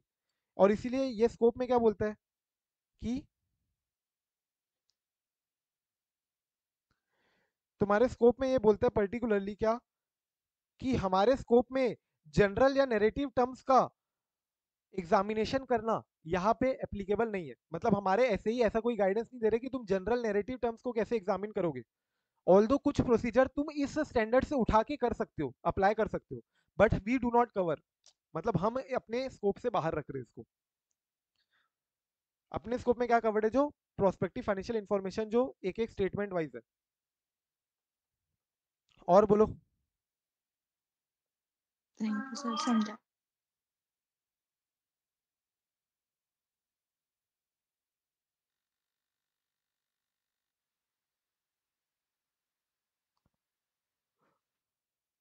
ये समझ में आना चाहिए क्या, प्रोफेशनल अकाउंटेंट्स भी associated with prospective financial information. ये अभी भी किसी चार्टर्ड अकाउंटेंट कोई एकदम ज्यादा डीपली उसने अगर नहीं पढ़ा हुआ होगा, तो तुम उसको पूछोगे तो क्या प्रोस्पेक्टिव फाइनेंशियल इंफॉर्मेशन क्या हम पीएफआई के ऊपर अपना ओपिनियन दे सकते हैं क्या, तो कुछ लोग मना भी कर देते हैं, नहीं नहीं कर सकते। क्यों? क्लॉज 3 में मना किया है हमको। भैया क्लॉज 3 में क्या मना किया है, वाउच करने से मना किया तुमको, from the accuracy of the forecast, you do not vouch for the accuracy of the forecast. तुमको पीएफआई से एसोसिएट करने से कहीं मनाही नहीं है। तुम एसोसिएट हो सकते हो पीएफआई के, उसके ऊपर रिव्यू करो, उसके ऊपर ओपिनियन दो, एग्जामिन करो पीएफआई को, कोई दिक्कत की बात नहीं है। बस 4 चीजें याद रखनी तुमको जो मैंने तुमको बताया था। बीएफ तुम्हारा है कि नहीं है, इसका मैं सोर्स ऑफ इंफॉर्मेशन का अजम्पशन बेसिस में बता सकता हूँ, लेकिन मैं वाउच नहीं कर सकता कि तुम्हारे कितने बॉयफ्रेंड होंगे। ठीक है अंतिमा, मेरे को कैसे पता चल सकता है, राइट? सो बीएस से basis for forecast, basis of forecast, BF तुम्हारा सोर्स ऑफ इंफॉर्मेशन क्या है, अजम्पशन बेसिस में मैं बोल रहा हूँ, लेकिन मेरे को मैं वाउच नहीं कर रहा हूँ कि तुम्हारे एग्जैक्टली कितने बीएफ है। ये 4 पॉइंट बहुत बहुत बहुत इंपॉर्टेंट है, पर्टिकुलरली तुमको ये प्रोफेशनल एथिक्स में भी बहुत बार पूछा है और यहाँ पे भी वापस से पूछ सकता है। बॉयफ्रेंड बोलते हो, basis of forecast, source of information, assumptions and your you do not vouch for the accuracy of the forecast. ये 4 पॉइंट के हिसाब से तुमको बतानी है अपनी रिपोर्टिंग करते टाइम, ऐसे ही 3400 में, and then you can be associated with PFI. फिर ड्यूटी में अपन ने देखा क्या कि भैया पीएफआई जो है मेरा कंसिस्टेंट होना चाहिए एचएफआई से, जितना मेरा एचएफएस है वैसे ही मेरा पीएफएस भी कंसिस्टेंट होना चाहिए उसी से, प्रॉपर्ली प्रिपेयर्ड होना चाहिए, प्रॉपर्ली डिस्क्लोज होना चाहिए एंड प्रेजेंटेड होना चाहिए। और डिस्क्लोजर में मेरे को क्लियरली बता देना है क्या कि मेरा जो प्रोजेक्टेड प्रोस्पेक्टिव फाइनेंशियल इंफॉर्मेशन है ये बेस्ट एस्टिमेट अजम्पशन है या फिर हाइपोथेटिकल अजम्पशन है। मेरे को सब साफ साफ बता देना है। अगर बेस्ट एस्टिमेट अजम्पशन है तो अकॉर्डिंगली ऑडिटर को ये देखना है कि क्या बेस्ट एस्टिमेट अजम्पशन के बेसिस में क्या वो अनरीजनेबल तो नहीं है अजम्पशंस। और जो मेरे हाइपोथेटिकल अजम्पशंस के केस में मेरे को देखना पड़ता है कि क्या मेरा पर्पस से कंसिस्टेंट है कि नहीं अजम्पशंस जो है मेरे। The assumptions in the PFI should be consistent with the purpose of the PFI. And इसके बाद अपन ने देखा था एक्सेप्टेंस ऑफ द एंगेजमेंट में तुमको क्या क्या प्रिकॉशंस देखनी है। तो मैंने वो क्या बोला, पीरियोडिक एलिमेंट्स का intended use naturally has to be limited. याद रखना, नेचुरल याद रखना, पीरियोडिक एलिमेंट्स का intended use has naturally has to be what limited. Periodic element मतलब जो अपने मर्क्यूरी हो गया, कार्बन हो गया, यूरेनियम हो गया, ये सब एलिमेंट्स जो है तुम्हारे साइंस पीरियोडिक टेबल के, पीरियोडिक टेबल याद है तुमको पढ़ते थे कितने होते थे, मेरे को याद नहीं आ रहे अभी, 108 एलिमेंट होते थे कि कितने होते थे, याद है क्या तुमको? 108 ही थे सर शायद।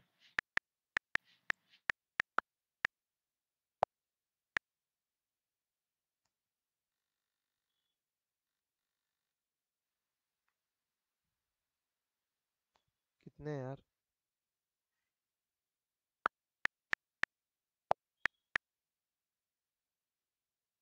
118 थे।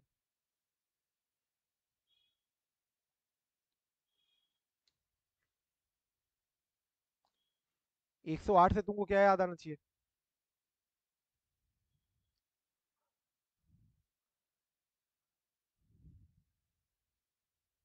हाँ,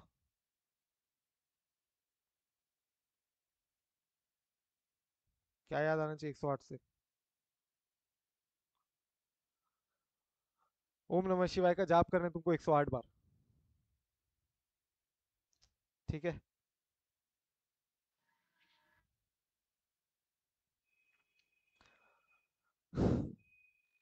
चलो, तो पीरियोडिक एलिमेंट्स का intended use naturally has to be limited का मैंने क्या बोला, पीरियोडिक से मेरे को देखना है कि कितने पीरियड तक कवर्ड है मेरे पीएफआई। एलिमेंट से मैंने बोला कौन कौन से एलिमेंट कवर्ड है इस पीएफआई में, कौन से elements of financial statements covered है इस पीएफआई में। फिर इंटेंडेड यूज, इसका इंटेंडेड यूज क्या है, naturally has to be limited. So naturally में मेरे को बताना है कि नेचर ऑफ अजम्पशन क्या है, क्या ये बेस्ट एस्टिमेट अजम्पशन है, क्या ये हाइपोथेटिकल अजम्पशन है, क्या ये फोरकास्ट है, क्या ये प्रोजेक्शन है। और has to be limited means what, limited distribution के लिए है कि जनरल डिस्ट्रीब्यूशन के लिए अवेलेबल है। ये सब बातें तुमको कंसीडर करनी पड़ेगी, ये सारी प्रिकॉशन तुमको देखने पड़ेंगे जब तुम एग्जामिन कर रहे हो पीएफआई। ये क्वेश्चन आ सकता है तुमको। इसका अगला क्वेश्चन भी मार्क करना, very very important, examination procedures. तुम कैसे डिटरमाइन करोगे एनटीई ऑफ एग्जामिनेशन प्रोसीजर्स, क्या मैटर्स तुम कंसीडर करोगे while determining the nature, timing and extent of audit procedure या अश्योरेंस प्रोसीजर फॉर पीएफआई। ये पीएफआई को एग्जामिन करने के लिए जब तुम अपनी nature of the procedure determine कर रहे हो, टाइमिंग क्या होगी प्रोसीजर की ये डिटरमाइन कर रहे हो, कितने एक्सटेंट तक तुमको प्रोसीजर लगानी ये डिटरमाइन कर रहे हो। सो तुमको कौन कौन से मैटर्स ध्यान में रखने हैं।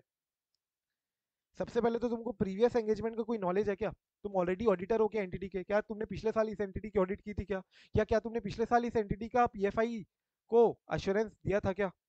सिमिलरली मैनेजमेंट कितनी ज्यादा कॉम्पिटेंट है, अगर मैनेजमेंट ज्यादा कॉम्पिटेंट है obviously we can rely much more on the PFI. Management obviously थोड़ा रीजनेबल अजम्पशंस लेके ही फिर पीएफआई बनाई होगी। मैनेजमेंट कितनी कॉम्पिटेंट है, मटेरियल मिसस्टेटमेंट की कितनी चांसेस है होने की, पीएफआई में कितनी चांसेस है मटेरियल मिसस्टेटमेंट होने की। जनरली एरेथमेटिकल एरर, कैलकुलेशन एरर नहीं होगी तुमको। तुमको अगर तुमने बनाया होगा कभी राइट, जो प्रोस्पेक्टिव फाइनेंशियल स्टेटमेंट्स के रूप में, तो उसमें जनरली एक्सेल में तुमको डालने हैं अपने अजम्पशंस, एंड ऑटोमेटिकली वो तुमको पीएफआई निकाल के देगा। तुमको अपने असम्पशन डालने, तुमको रेशियोज डालने, तुमको कितने रेशियोज चाहिए, एंड अकॉर्डिंगली कई बार बैक कैलकुलेशन से भी अपन करते हैं, बट मोस्टली तुम्हारे एक्सेल शीट जो होती है वो ऐसे फीडेड होती है कि तुम अपने असम्पशन डालो और कुछ डेटा पॉइंट्स डाल दोगे, तो ऑटोमेटिकली वो फॉर्मूला के हिसाब से तुमको निकाल के देगा। सो जनरली मटेरियल मिसस्टेटमेंट की लाइक्लीहुड कम होगी, particularly in the nature of arithmetical या एज सच एक्यूरेसी के बेसिस में तो नहीं होगी, बट हाँ अजम्पशन के लिए हिसाब से जरूर जरूर हो सकती है। असम्पशन तुमको पर्टिकुलरली देखना पड़ सकता है कि वैलिड है कि नहीं है। Extent to which PFI is affected by the management से जजमेंट। सो मैनेजमेंट क्या जजमेंट लेता है और उसके हिसाब से पीएफआई कितना अफेक्ट होता है। मैनेजमेंट 5% प्रोविजनिंग मान रहा है, मैनेजमेंट 10% प्रोविजनिंग को मान रहा है, मैनेजमेंट कैपेक्स 10% मान रहा है from of the revenue, 10% of the revenue मान रहा है। मैनेजमेंट कितना जजमेंट क्या ले रहा है, मैनेजमेंट का क्या जजमेंट है, मैनेजमेंट क्या असम्पशन है। Then source of the information, जो मैनेजमेंट ले रही है ना उसका इंफॉर्मेशन का सोर्स क्या है। मैनेजमेंट क्या इंडस्ट्री डेटा ले रही है क्या, इंडस्ट्री डेटा में अगर मैनेजमेंट इकोनॉमिक डेटा के बेसिस में इंडस्ट्री को ग्रो कर रही है क्या, इकोनॉमिक डेटा किसका कंसीडर कर रही है, आरबीआई का कर रही है। सब बहुत सारे ना नेशनल स्टैटिस्टिकल ऑर्गेनाइजेशन है वो भी तुम्हारा इकोनॉमिक डेटा निकालती है, एनएसओ का कर रही है कि कौन सा क्या रिलायबल है कि नहीं है। कुल मिला के इंडस्ट्री डेटा जो निकाला गया है वो इंडस्ट्री डेटा जहां से हमने लिया है वो इंडस्ट्री डेटा रिलायबल है कि नहीं है। फिर हमारा जो मार्केट इंफॉर्मेशन मार्केट साइज है जो हमने जो इवेल्युएशन किया है वो रिलायबल है कि नहीं है। Adequacy, reliability, particularly reliability of the underlying data, data derived from third parties, industry statistic जैसे कि मैंने बोला एनएसओ से तुमने लिया क्या, national statistical organisation, to support the assumptions. तो सोर्स क्या है तुम्हारा, इंफॉर्मेशन का सोर्स क्या है, उसके बेसिस में तुम डिटरमाइन करोगे कि कितना रिलायबल तुम हो सकते हो इस इंफॉर्मेशन के ऊपर। फिर एंटिटी का बिजनेस कितना स्टेबल है, ऑब्वियसली अगर ज्यादा स्टेबल है so definitely that we will call it as what, forecast. और अगर एकदम स्टेबल नहीं है, नया नया कुछ कर रही है, तो we can call it as what, projection. तो तुमको पहले ही मैंने बता दिया प्रोजेक्शन के केस में तुम्हारा एनटीई बढ़ जाएगा और फोरकास्ट के केस में एनटीई थोड़ा हो सकता है लिमिटेड हो। तो इसलिए स्टेबिलिटी ऑफ एंटिटीज बिजनेस में भी तुम्हारा एनटीई कंसिडरेबली अफेक्ट करेगा, कितना एंटिटी तुम्हारा का बिजनेस कितना स्टेबल है। एंड देन तुम्हारे एंगेजमेंट टीम को कितना एक्सपीरियंस है, ऊपर में अपन ने देखा मैनेजमेंट कितनी कॉम्पिटेंट है, यहाँ पे हम देख रहे हैं कि हमारी टीम कितनी एक्सपीरियंस्ड है with the business and the industry in which entity operates and with the reporting on the PFI. हम पहले कितने प्रोस्पेक्टिव फाइनेंशियल इंफॉर्मेशन के ऊपर रिपोर्टिंग कर चुके हैं, हम इस इंडस्ट्री से कितना familiar है, right? And accordingly we can also consider our experience as well as an auditor, as a engagement team हम कितने experienced है।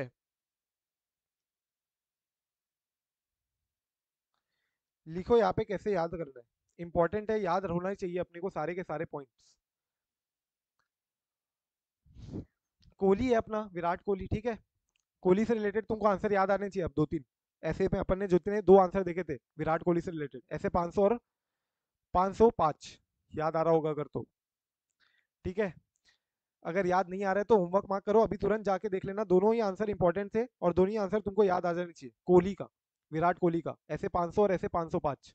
सिमिलरली यहाँ पे वापस से आ गया है कोहली अपना। ऐसे तुम क्या कर सकते हो, कंपाइल कर सकते हो कि कोहली के बेसिस में अपन ने कौन कौन से आंसर याद किए, कौन कौन से ऐसे में थे वो answer.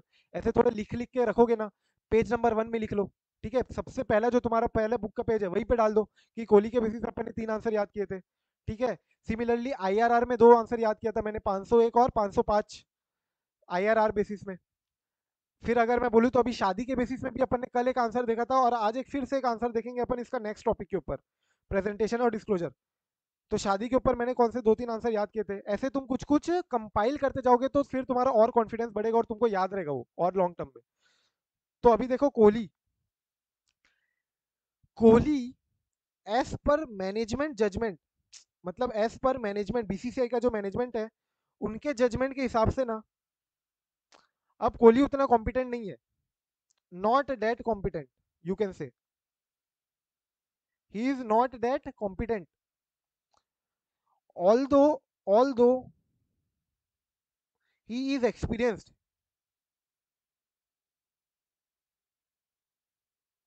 although he is experienced, but अब उसके परफॉर्मेंस में उतनी स्टेबिलिटी नहीं है, but not much stability now, ठीक है, नॉट सो स्टेबल नाउ। ये किस बेसिस पे जजमेंट ले रही है? मैनेजमेंट जो बीसीसीआई की मैनेजमेंट है, ये यानी सोर्स ऑफ इंफॉर्मेशन क्या है? सोर्स ऑफ इंफॉर्मेशन क्या है for above? Source of information है मेरा MMS, leaked MMS. Leaked MMS ही मेरा सोर्स ऑफ इंफॉर्मेशन है। इसके बेसिस में बीसीसीआई के मैनेजमेंट ने जजमेंट लिया है कि ही is not now not that competent enough, although experienced है बट नॉट दैट स्टेबल। अब हम उसको उतना ज्यादा स्टेबिलिटी उसके परफॉर्मेंस में नहीं देख रहे हैं। और हमारा सोर्स ऑफ इंफॉर्मेशन क्या है? हमारा सोर्स ऑफ इंफॉर्मेशन है एमएमएस। एमएमएस। तो ये जो अपन ने पॉइंट्स देखा, उसी के सारे पॉइंट्स तुमको दिख जाएंगे। मैंने क्या बोला? सबसे पहले कोहली, कोहली के केस से अपन हमेशा क्या रखते हैं? वहां पे भी अपन हमेशा नॉलेज रखते थे, तुमको याद आना चाहिए अब। और अगर नहीं आ रहा है तो सोचो रिवाइज करने की कितनी जरूरत है तुमको। स्टैंडर्ड ऑन ऑडिट बहुत बहुत इंपॉर्टेंट है। जितने अपन स्टैंडर्ड्स अपन कवर कर रहे हैं, अराउंड 50-55 नंबर्स का वेटेज है। तुम्हारा आधा पेपर स्टैंडर्ड से भरने वाला है, और तुमको कितना रिवीजन करने की जरूरत है, तुम उसको अभी कर नहीं रहे हो कंसिडरेबली। इजीली सोच रहे हो तुम हो जाएगा हो जाएगा, बट स्टैंडर्ड्स को पर्टिकुलरली मैं बता दूं, पीई को अगर तुम 3 बार भी रिवाइज करोगे ना तो भी सफिशियंट है। लेकिन स्टैंडर्ड्स को कम से कम 6 से 7 रिवीजन चाहिए रहेगी, तब जाके तुम्हारे लैंग्वेज की ग्रिप आएगी, तब जाके तुम्हारे को कंफर्टेबल होगा कि अगर कुछ स्टैंडर्ड अगर छूट भी गया गलती से एग्जाम के पहले, हो सकता है 2-3 स्टैंडर्ड छूट जाए रिवाइज करने से, हो सकता है। I am not telling you for sure कि पूरे के पूरे हो ही जाएंगे, बट हो भी जाए तो भी तुम्हारे इतने रिवीजन हो जाएगी ताकि तुमको अगर कोई क्वेश्चन आए तो कुछ तो याद आए, 5 में से 3 पॉइंट तो याद आए। तो इतना रिवीजन तुम्हारे हर स्टैंडर्ड का होना ही चाहिए, और तुमको रिवाइज करने की जरूरत है अगर तुमको ये याद नहीं आ रहा है तो। नॉलेज, कोहली के केस से knowledge obtain during any previous engagements as per management judgement. से मैनेजमेंट जजमेंट वाला पॉइंट आ जाओ, फोर्थ पॉइंट, कि पीएफआई तुम्हारा कितना अफेक्ट होता है मैनेजमेंट के जजमेंट के कारण। As per the management judgement he is not that competent now, he is not that competent. So competent से आ गया मैनेजमेंट कितना कॉम्पिटेंट है, he is not that competent now. So मैंने बोला although he is experience, experience से अपने को किसका एक्सपीरियंस का याद आना चाहिए? एंगेजमेंट टीम कितनी एक्सपीरियंस्ड है, experienced in that industry, experienced in reporting on PFI. ठीक है, तुम्हारा कितना एक्सपीरियंस है पीएफआई के ऊपर रिपोर्ट करने का, तुम्हारा कितना एक्सपीरियंस है सेम इंडस्ट्री का ऊपर अश्योरेंस देने का। But he is not that stable, उतनी स्टेबिलिटी नहीं है उसके परफॉर्मेंस में। सो स्टेबल से क्या याद आना चाहिए तुमको? Stability of the entities business, stability of the entities business. तो मैंने बोला भैया क्या सोर्स का क्या है, तुम्हारी इन्फॉर्मेशन का सोर्स क्या है? तो सोर्स ऑफ इन्फॉर्मेशन तुमको पर्टिकुलरली देखना पड़ेगा, तभी उसके हिसाब से तुम रिलायबिलिटी डिटरमाइन कर सकते हो। अंडरलाइन डेटा क्या है तुम्हारा, कितना रिलायबल है वो सोर्स, कितना एडिक्वेट है तुम्हारा डेटा। डेटा क्या थर्ड पार्टी से ले रहे हो क्या? इंडस्ट्री स्टेटिस्टिक्स अगर है तो कौन से कहाँ से ले रहे हो data? Reliability particularly determined by source of the information. और मैंने बोला सोर्स ऑफ इंफॉर्मेशन मेरी क्या है? Leaked MMS. सो एमएमएस से material misstatement, likelihood of material misstatement that can occur. क्या तुमको ये आंसर याद हुआ है क्या? एक बार इसको भी रीड मार लो, सिंपल है।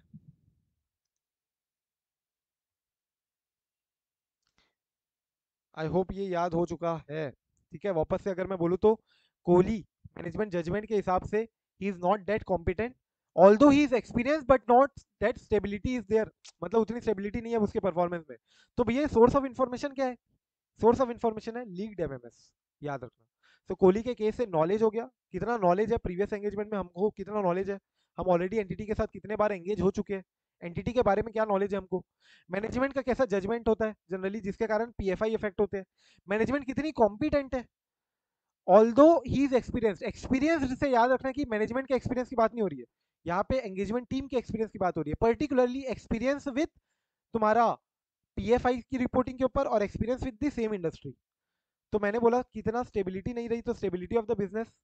एंड सोर्स ऑफ इन्फॉर्मेशन क्या है? तो सोर्स ऑफ इन्फॉर्मेशन के बेसिस में तुम reliability of the data determine करोगे। एंड लास्टली एमएमएस लिख दे तो मटेरियल मिसस्टेटमेंट की क्या लाइक्लीहुड है। In performing these procedure source and reliability of the evidence supporting management's best estimate assumptions need to be assessed. तो अब तुमको पर्टिकुलरली बेस्ट एस्टिमेट assumptions जो भी है उस कितना रिलायबल है, क्या सोर्स ऑफ इंफॉर्मेशन क्या है, ये जो अजम्पशन है वो कितना एडिक्वेट है, ये सब तुमको चेक करना पड़ेगा as an auditor in SAE. So ये एकदम जजमेंटल और सब्जेक्टिव नेचर का असेसमेंट होगा ऑब्वियसली, राइट। जजमेंटल सब्जेक्टिव क्यों बोल रहा हूँ, क्योंकि ये प्रोस्पेक्टिव फाइनेंशियल इंफॉर्मेशन है ना, prospective in the sense futuristic है। तुम अगर आज के एग्जांपल में ले लूँ, तो ये पूरा का पूरा एग्जांपल ले लो स्टॉक मार्केट। अगर मैं अभी के स्टॉक मार्केट को देखूं कंपैरेटिवली हिस्टोरिकल स्टॉक मार्केट, सो ये ना पूरा तुम्हारे वाइब जो है, वाइब इन दी एनवायरनमेंट कैसा चल रहा है, अभी एकदम बुल ट्रेंड चल रहा है, एकदम स्ट्रॉन्ग बुल ट्रेंड चल रहा है मार्केट में, right. And therefore I don't know कि कितना तुम already are acquainted with the market right now, but अभी का जो ट्रेंड चल रहा है is defying all the past historical records. मतलब कि तुम देखोगे तो पहले जब हिस्टोरिकली अगर स्टॉक मार्केट अगर ऑल टाइम हाई पे चल रहा है, तो सोना चांदी क्या चलेगी, कम चलेगी। अभी कैसा चल रहा है, स्टॉक मार्केट भी ऑल टाइम हाई पे चल रहा है, गोल्ड भी ये day before yesterday all time high touch किया है, all time high. So what is there, ऐसा जनरली उल्टा क्यों रहता है, क्योंकि जनरली अगर स्टॉक मार्केट में क्रैश आता है तो लोग स्टॉक मार्केट से पैसा निकाल के सेफर इन्वेस्टमेंट करते हैं, गोल्ड, चांदी, सिल्वर चांदी, ठीक है। सो जनरली ऐसा होता है कि स्टॉक मार्केट में अगर इन्वेस्टमेंट मैं करूंगा, सो जनरली मेरा वहां पे बुलिश है, मैं बुलिश हूँ इसलिए मैं वहां पे इन्वेस्ट करता हूँ, लेकिन अगर वहां पे पैसा गिरता है मेरा, तो मैं वहां से पैसा निकाल के फिर गोल्ड में इन्वेस्ट करता हूँ, इसलिए फिर गोल्ड तब बढ़ता है जब स्टॉक मार्केट गिरता है। That is normal trend. But अभी तो देखोगे तो स्टॉक मार्केट भी all time high, gold market भी ऑल टाइम हाई, अलग ही चल रहा है, अलग ही चल रहा है। समझ रहे हो, मतलब जरूरी नहीं है, ये सब्जेक्टिव है, अजम्पशन बेसिस में है। हो सकता है कि तुमको कुछ चीज सभी सही लगे और वही सेम चीज तुमको गलत लगे। ये चीज तुमको अभी ये मार्केट में, मार्केट को अगर चल रहा है, अगर मतलब मार्केट को सही लग रहा है ना, stock market all time high है, gold market all time high है, करेक्ट इवैल्यूएशन, करेक्ट वैल्यूएशन पे चल रहा है, मतलब मार्केट का वैल्यूएशन है ये, राइट। सिमिलरली अगर मैं तुमको बोलूं इतना बुलिश ट्रेंड है कि अगर आज चल के कोई प्रमोटर माल को बेच भी रहा है, अगर कुछ दो दो स्टॉक को अभी मैंने बताऊंगा नहीं, बट दो स्टॉक का प्रमोटर अगर माल बेच भी रहा है, तो उसको भी बुलिश ट्रेंड लिया है। प्रमोटर माल बेच रहा है तो जनरली ये, अगर तुम 2 3 4 साल पहले की बात करोगे, तो ऐसा नहीं था, प्रमोटर माल बेच रहा है तो इसको अपन क्या बोलेंगे, सप्लाई ज्यादा आने वाली भैया, माल बेचने वाले प्रमोटर, स्टॉक गिरेगा, स्टॉक क्रैश होता है उस केस में जनरली 10-12% गिर जाएगा। यहाँ पे अब क्या बोल रहे हैं, प्रमोटर माल बेच रहा है तो प्रमोटर अपना स्टॉक खाली कर रहा है, तो अब सप्लाई खत्म हो जाएगी। तुम्हारे ऊपर है, तुम कभी जजमेंट ये ले रहे हो, कभी जजमेंट ये ले रहे हो, तुम ट्रेंड के हिसाब से चल रहे हो, तुम्हारा इन्वायरमेंट कैसा चल रहा है, तुम्हारा वाइब क्या है इन्वायरमेंट में। अभी बुलिश ट्रेंड है तो तुम यहाँ पे क्या जजमेंट ले रही है कि प्रमोटर अपना माल बेच के हो गया ना खाली, अब तो बचा ही नहीं है माल, कौन बेचेगा, कोई बचा नहीं है बेचने के लिए, अब तो मार्केट उठेगा, अब तो स्टॉक उठेगा।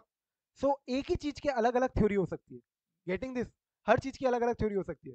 स्टार्टअप बहुत ज्यादा बूमिंग था, एड टेक स्टार्टअप एक समय पे कोविड के टाइम पे इतना ज्यादा बूमिंग था, और अब वही कहा गया नीचे, बाइजूस की वैल्यूएशन देखोगे तो कहां से कहा गई है। सो सेम वही चीज यहाँ पे बोल रहे कि बहुत ज्यादा रिलायबिलिटी, सोर्स, एविडेंस, ये सब तुमको यहाँ पे कंसीडर करना पड़ेगा एज एन ऑडिटर, तुमको सारी प्रोसीजर परफॉर्म करनी पड़ेगी। Such evidence may be available from varied sources like entities budgets, debt agreement से तुम देख सकते हो कि डेट एग्रीमेंट में एंटिटी ने क्या क्या प्रॉमिस किया है, कि वो कितना कितना टर्नओवर मेंटेन करने वाला है, रेवेन्यू कितना मेंटेन करने वाला है, उसके हिसाब से मैं अजम्पशन ले सकता हूँ। एंटिटी ने क्या बजट बनाया है, एंटिटी क्या इंडस्ट्री पब्लिकेशंस के रूप में तुम उसको एस्टिमेट्स को, assumptions को देख सकते हो। hypothetical assumptions are used, तो उस केस में all significant implications of such assumption should have been taken into consideration। उसके और बाकी सिग्निफिकेंट इंपैक्ट क्या है, तुम हाइपोथेटिकली अज्यूम तो कर लिए कि मैं रेवेन्यू इतना ग्रो करने वाला हूँ, अरे भैया उतनी प्लांट कैपेसिटी है कि नहीं, क्या तुमने, अगर रेवेन्यू तुम इतना ज्यादा ग्रो कर रहे हो 50% से, तो क्या तुम प्लांट कैपेसिटी कैपेक्स भी कर रहे हो कि नहीं कर रहे हो ग्रो। तुमको वो असम्पशन वहां पे भी देखना पड़ेगा, फिक्स्ड एसेट भी तुम्हारे बढ़ रहे कि नहीं बढ़ रहे साथ ही साथ, फिर तुमको देखना पड़ेगा तुम्हारा डेप्रिसिएशन भी साथ साथ बढ़ रहे कि नहीं बढ़ रहे, जो मैं शुरू से एग्जांपल लेते आ रहा हूँ।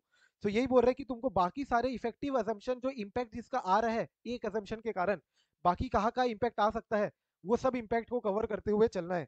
एग्जाम्पल दिया, sales are assumed to grow beyond entity's current plant capacity, तो PFI will need to include the necessary investment in the additional plant capacity, cost of alternative means of meeting the anticipated sale. तुम्हारा sales अगर बढ़ रहा है तो तुम COGS भी correspondingly बढ़ा रहे हो कि नहीं बढ़ा रहे हो। सब कॉन्ट्रैक्टिंग प्रोडक्शन तुम हो सकते है कि तुमको करना पड़े क्योंकि तुम्हारी प्लांट की कैपेसिटी ही नहीं है उतनी। सो ये सब असम्पशन तुमको देखना पड़ सकता है अकॉर्डिंगली, जहां जहां इंपैक्ट इसका आ रहा है।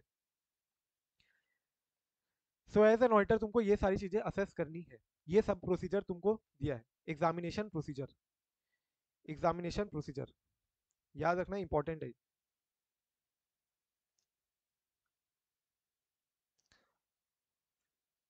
क्लियर है?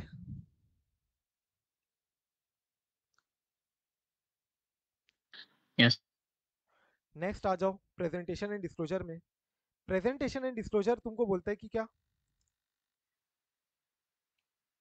जो पीएफआई के जो प्रेजेंटेशन है, it should be informative and it should not be misleading. ठीक है, नॉर्मल पॉइंट से अपन एक बार क्विकली देख लेते हैं और इसको याद कैसे करना है वही देख लेंगे। अकाउंटिंग पॉलिसी क्लियरली तुमको डिस्क्लोज करना है अपने पीएफआई में भी, जैसे अपन एचएफएस में डिस्क्लोज करते हैं ना फाइनेंशियल स्टेटमेंट के नीचे अकाउंटिंग पॉलिसी, सेम यहाँ पे भी पीएफआई में भी तुमको अपनी पॉलिसीज तो मेंटेन करके ही रखनी है।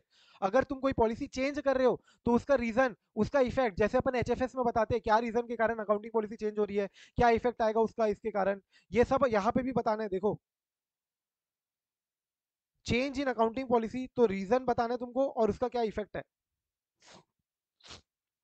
चेंज इन अकाउंटिंग पॉलिसी के केस में तुमको उसका रीजन और इफेक्ट बताना ही बताना है। इसके अलावा अजम्पशन तुमने एडिक्वेटली डिस्क्लोज किया है ना in the notes to the PFI. और कई बार क्या होता है कि हाइपोथेटिकल अजम्पशन बहुत ज्यादा अनसर्टेनिटी होती है। ठीक है, अब इतनी अनसर्टेनिटी के चक्कर में सेंसिटिविटी एनालिसिस भी तुमको करना चाहिए एज एन ऑडिटर। तुमको ये भी देखना है कि क्या मैनेजमेंट ने अपने पीएफआई में सेंसिटिविटी एनालिसिस किया कि नहीं किया। एग्जाम्पल मैं तुमको देखूं कि तुम आज अगर वैल्यूएशन निकालते हो इक्विटी का, ठीक है, इक्विटी की वैल्यूएशन आज ई टाइम जीरो टी जीरो पे निकाल रहे हो, तो उस केस में तुम क्या करते हो, cash flow one divided by one plus R to the power one, फिर cash flow two to the power one by one plus R to the power two. Similarly तुम्हारा जाते जाता है, राइट, और तुम उसको सब कैश फ्लो को डिस्काउंट कर देते हो, सारे कैश फ्लोज को डिस्काउंट कर देते हो और तुम्हारी वैल्यू आ जाती है आज की। तो ये बोल रहे कि भैया अगर मैं रेट ऑफ इंटरेस्ट को 10% से अगर 9% भी कर दूं तो मेरी वैल्यूएशन सिग्निफिकेंटली इंपैक्ट हो जाती है, राइट। अगर मैं 10 से 9% करूं तो मेरी वैल्यूएशन बहुत ज्यादा बढ़ जाएगी। अगर 10% से 11% हो गई मेरी रेट ऑफ इंटरेस्ट, कल चल के रेपो रेट या interest rate market interest rate environment ज्यादा है, इंक्रीजिंग इंटरेस्ट रेट इन्वायरमेंट है, तो उस केस में इंटरेस्ट रेट अगर बढ़ गया तो मेरी वैल्यूएशन कम हो जाएगी। सो ये सेंसिटिविटी एनालिसिस करना पड़ेगा तुमको कि अगर मेरा रेट ऑफ इंटरेस्ट 1% से इंक्रीज होता है तो मेरी वैल्यूएशन कितनी कम होगी, अगर मेरा रेट ऑफ इंटरेस्ट 1% से डिक्रीज होता है तो मेरी वैल्यूएशन कितनी बढ़ेगी। ये सेंसिटिविटी एनालिसिस भी तुमको करनी चाहिए इन the PFI. This should also be disclose presented. फिर मैंने तुमको बताया था कि भैया डेट तुमको बतानी है, पीएफआई किस दिनांक तक आखिरी तुमने अजम्पशन सारे के सारे लिए हैं और उस दिन तक वो जो दिन अजम्पशन तुमने लिए हैं वो होल्ड ट्रू कर रहे हैं कि नहीं कर रहे हैं, वो वैलिड है कि नहीं है। ये that very very important that. Then basis of establishing points in a range. देखो जनरली तुम एक रेंज एस्टेब्लिश करते हो कि तुम बोलोगे कि 5,000 से लेके 6,000 तक मेरे को एक्सपेक्टेड है 5,000 करोड़ या 6,000 करोड़ तक मेरा रेवेन्यू होगा। अब तुम 5,000 करोड़ रेवेन्यू ले रहे हो कि 6,000 करोड़ रेवेन्यू ले रहे हो कि 5,500 करोड़ ले रहे हो, ये तुम्हारा रेंज है। इसमें से तुम क्या पॉइंट सिलेक्ट कर रहे हो, क्या मिनिमम पॉइंट सिलेक्ट कर रहे हो कि मैक्सिमम पॉइंट सिलेक्ट कर रहे हो या बीट का बिटवीन बिटवीन कोई बीच का पॉइंट सिलेक्ट कर रहे हो। तो जो तुम्हारा पॉइंट एस्टिमेट है it should be between the range, और ये रेंज जो है तुम्हारा ये क्लियरली तुमको इंडिकेट करना है कि तुम रेंज का मिनिमम पॉइंट को सिलेक्ट किए हो कि मैक्सिमम पॉइंट को सिलेक्ट किए हो, क्या गुंजाइश है और एक्सपेक्टेड तुम्हारा क्या है डेविएशन जो होगा वो एडवर्स डेविएशन हो सकता है कि पॉजिटिव डेविएशन हो सकता है। ये किस बेसिस में डिटरमाइन कर सकते हैं अपन कि भैया रेंज का मैं सबसे मिनिमम एक्सपेक्टेड लिया हूँ कि सबसे मैक्सिमम जो रेंज है वो मैंने पॉइंट लिया है, वो पॉइंट लिया है। तुमको सारे point I hope it is very much clear. So quickly आ जाओ इसको याद कैसे करना है। सो तुम्हारे घर में क्या पॉलिसी है, तुम्हारे घर में पॉलिसी यही है, सबके घर में यही है रोना, क्या कि 25 साल में शादी तो तुम्हारी करा देनी है। ठीक है, पॉलिसी क्या है, 25 साल में शादी हो जानी चाहिए।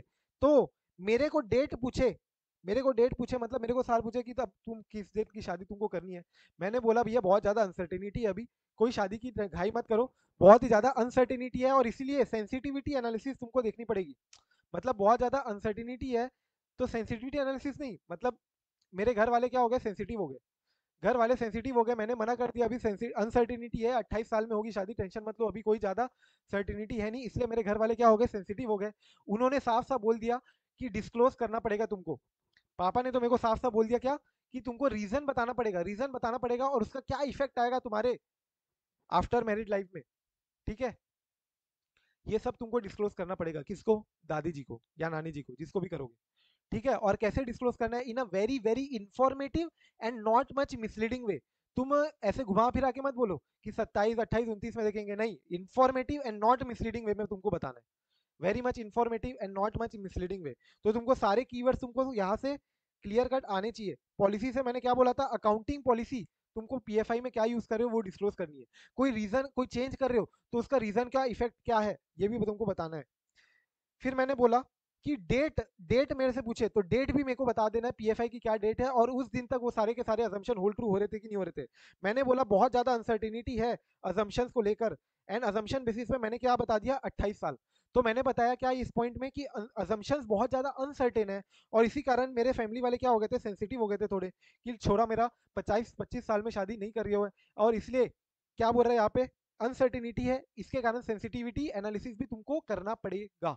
सेंसिटिविटी एनालिसिस क्या हो रही है यहाँ पे तुमको देखना पड़ेगा। अनसर्टेनिटी है अजम्पशंस में, अजम्पशन मेरे ऊपर नीचे हो जाते हैं, तो मेरा रिजल्ट कितना ऊपर नीचे हो रहा है, राइट।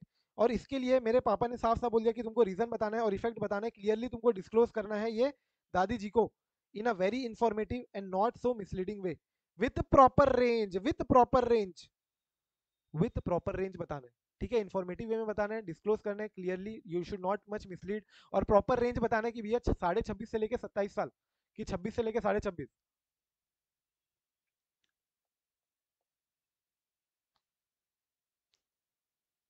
ठीक है, तो एक एक पॉइंट को मार्क कर दो, कौन से पॉइंट को तुम किससे लिंक करते जा रहे हो। Lastly we will come to reporting. क्या यहाँ तक वी आर डन, यहाँ तक क्या डन हो गया क्या तुम लोगों का, प्रेजेंटेशन एंड डिस्क्लोजर तक।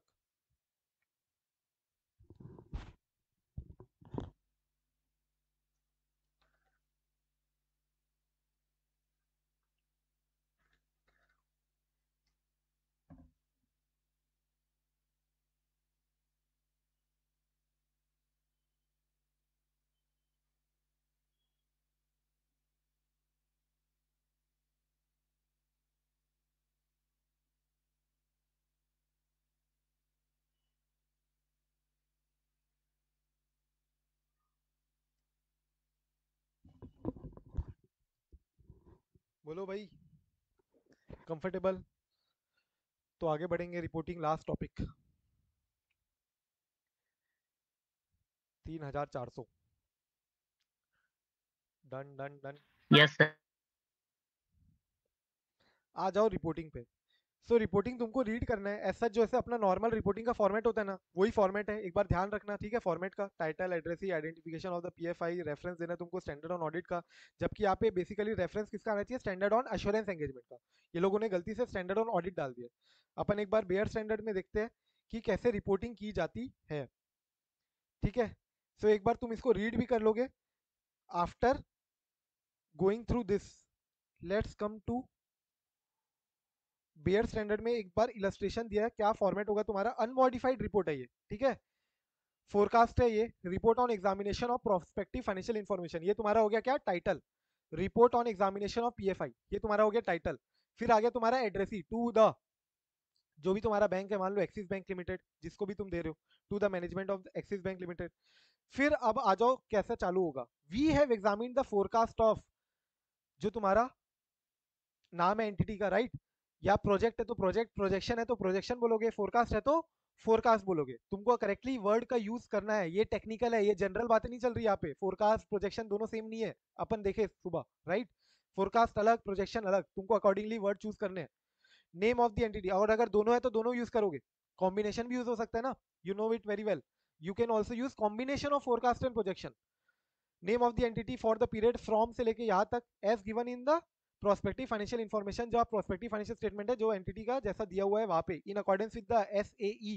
रेफरेंस किसका आ रहा है यहाँ पे, स्टैंडर्ड ऑन ऑडिट का आ रहा है कि स्टैंडर्ड ऑन अश्योरेंस एंगेजमेंट का आ रहा है, स्टैंडर्ड ऑन अश्योरेंस एंगेजमेंट का आ रहा है। Reference to standard on assurance engagement, वहां पे भी तुमको बोलना है, तो यहाँ पे एक बार का लिख लो क्या, reference to standard on audit plus standard on assurance engagement.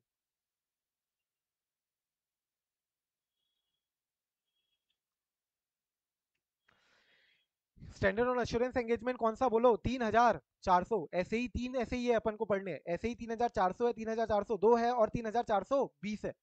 अपन अभी देखें 3400, 3402 अलग है, पूरा अलग है, 3420 भी पूरा अलग है। तो examination of PFI issued by the ICAI, preparation and presentation of the forecast including the underlying assumption set out in the note to the PFI, notes में असम्पशन वगैरह सब सब सब दिया हुआ है, is the responsibility of whom? Responsibility of management and approved by board of directors. The source of information as set out are set out in the annexure. जो information, ये जो अजम्पशन लिया है ना, ये किस इंफॉर्मेशन के बेसिस में ये अजम्पशन लिया है, क्या बेसिस है फोरकास्ट का, ये सब इंफॉर्मेशन तुमको नोट्स टू अकाउंट में दिख जाएगी एंड एनेक्शन में दिख जाएगा.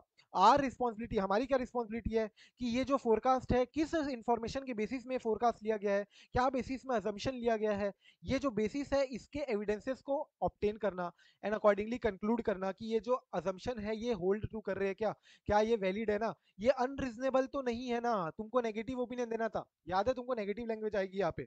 Our responsibility does not include verification of the forecast, and therefore important, we do not vouch for the accuracy of the same. Forecast has been prepared for the, जो भी use है तुम्हारा वो बताओगे. The forecast has been prepared using a set of assumption as set out in the note to the prospective financial information. We have carried out our examination of PFI on a test basis. क्या अपन पूरा का पूरा audit procedure apply करते हैं क्या? नहीं, test basis में अपन यहाँ पे अप्लाई करते हैं, एग्जामिन करते हैं. And based on are examination of the evidence supporting the assumption, nothing has come to our attention which causes us to believe that assumptions do not provide a reasonable basis of the forecast. क्या ये negative language दिखी तुमको?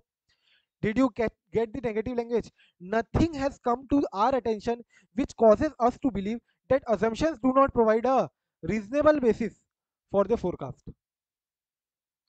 जैसे मैंने तुमको बोला ना, तुमने क्या बोला कि यश, हमको कुछ ऐसी बात तो नहीं पता चली है कि यश सर गलत पढ़ा रहे या खराब पढ़ा रहे.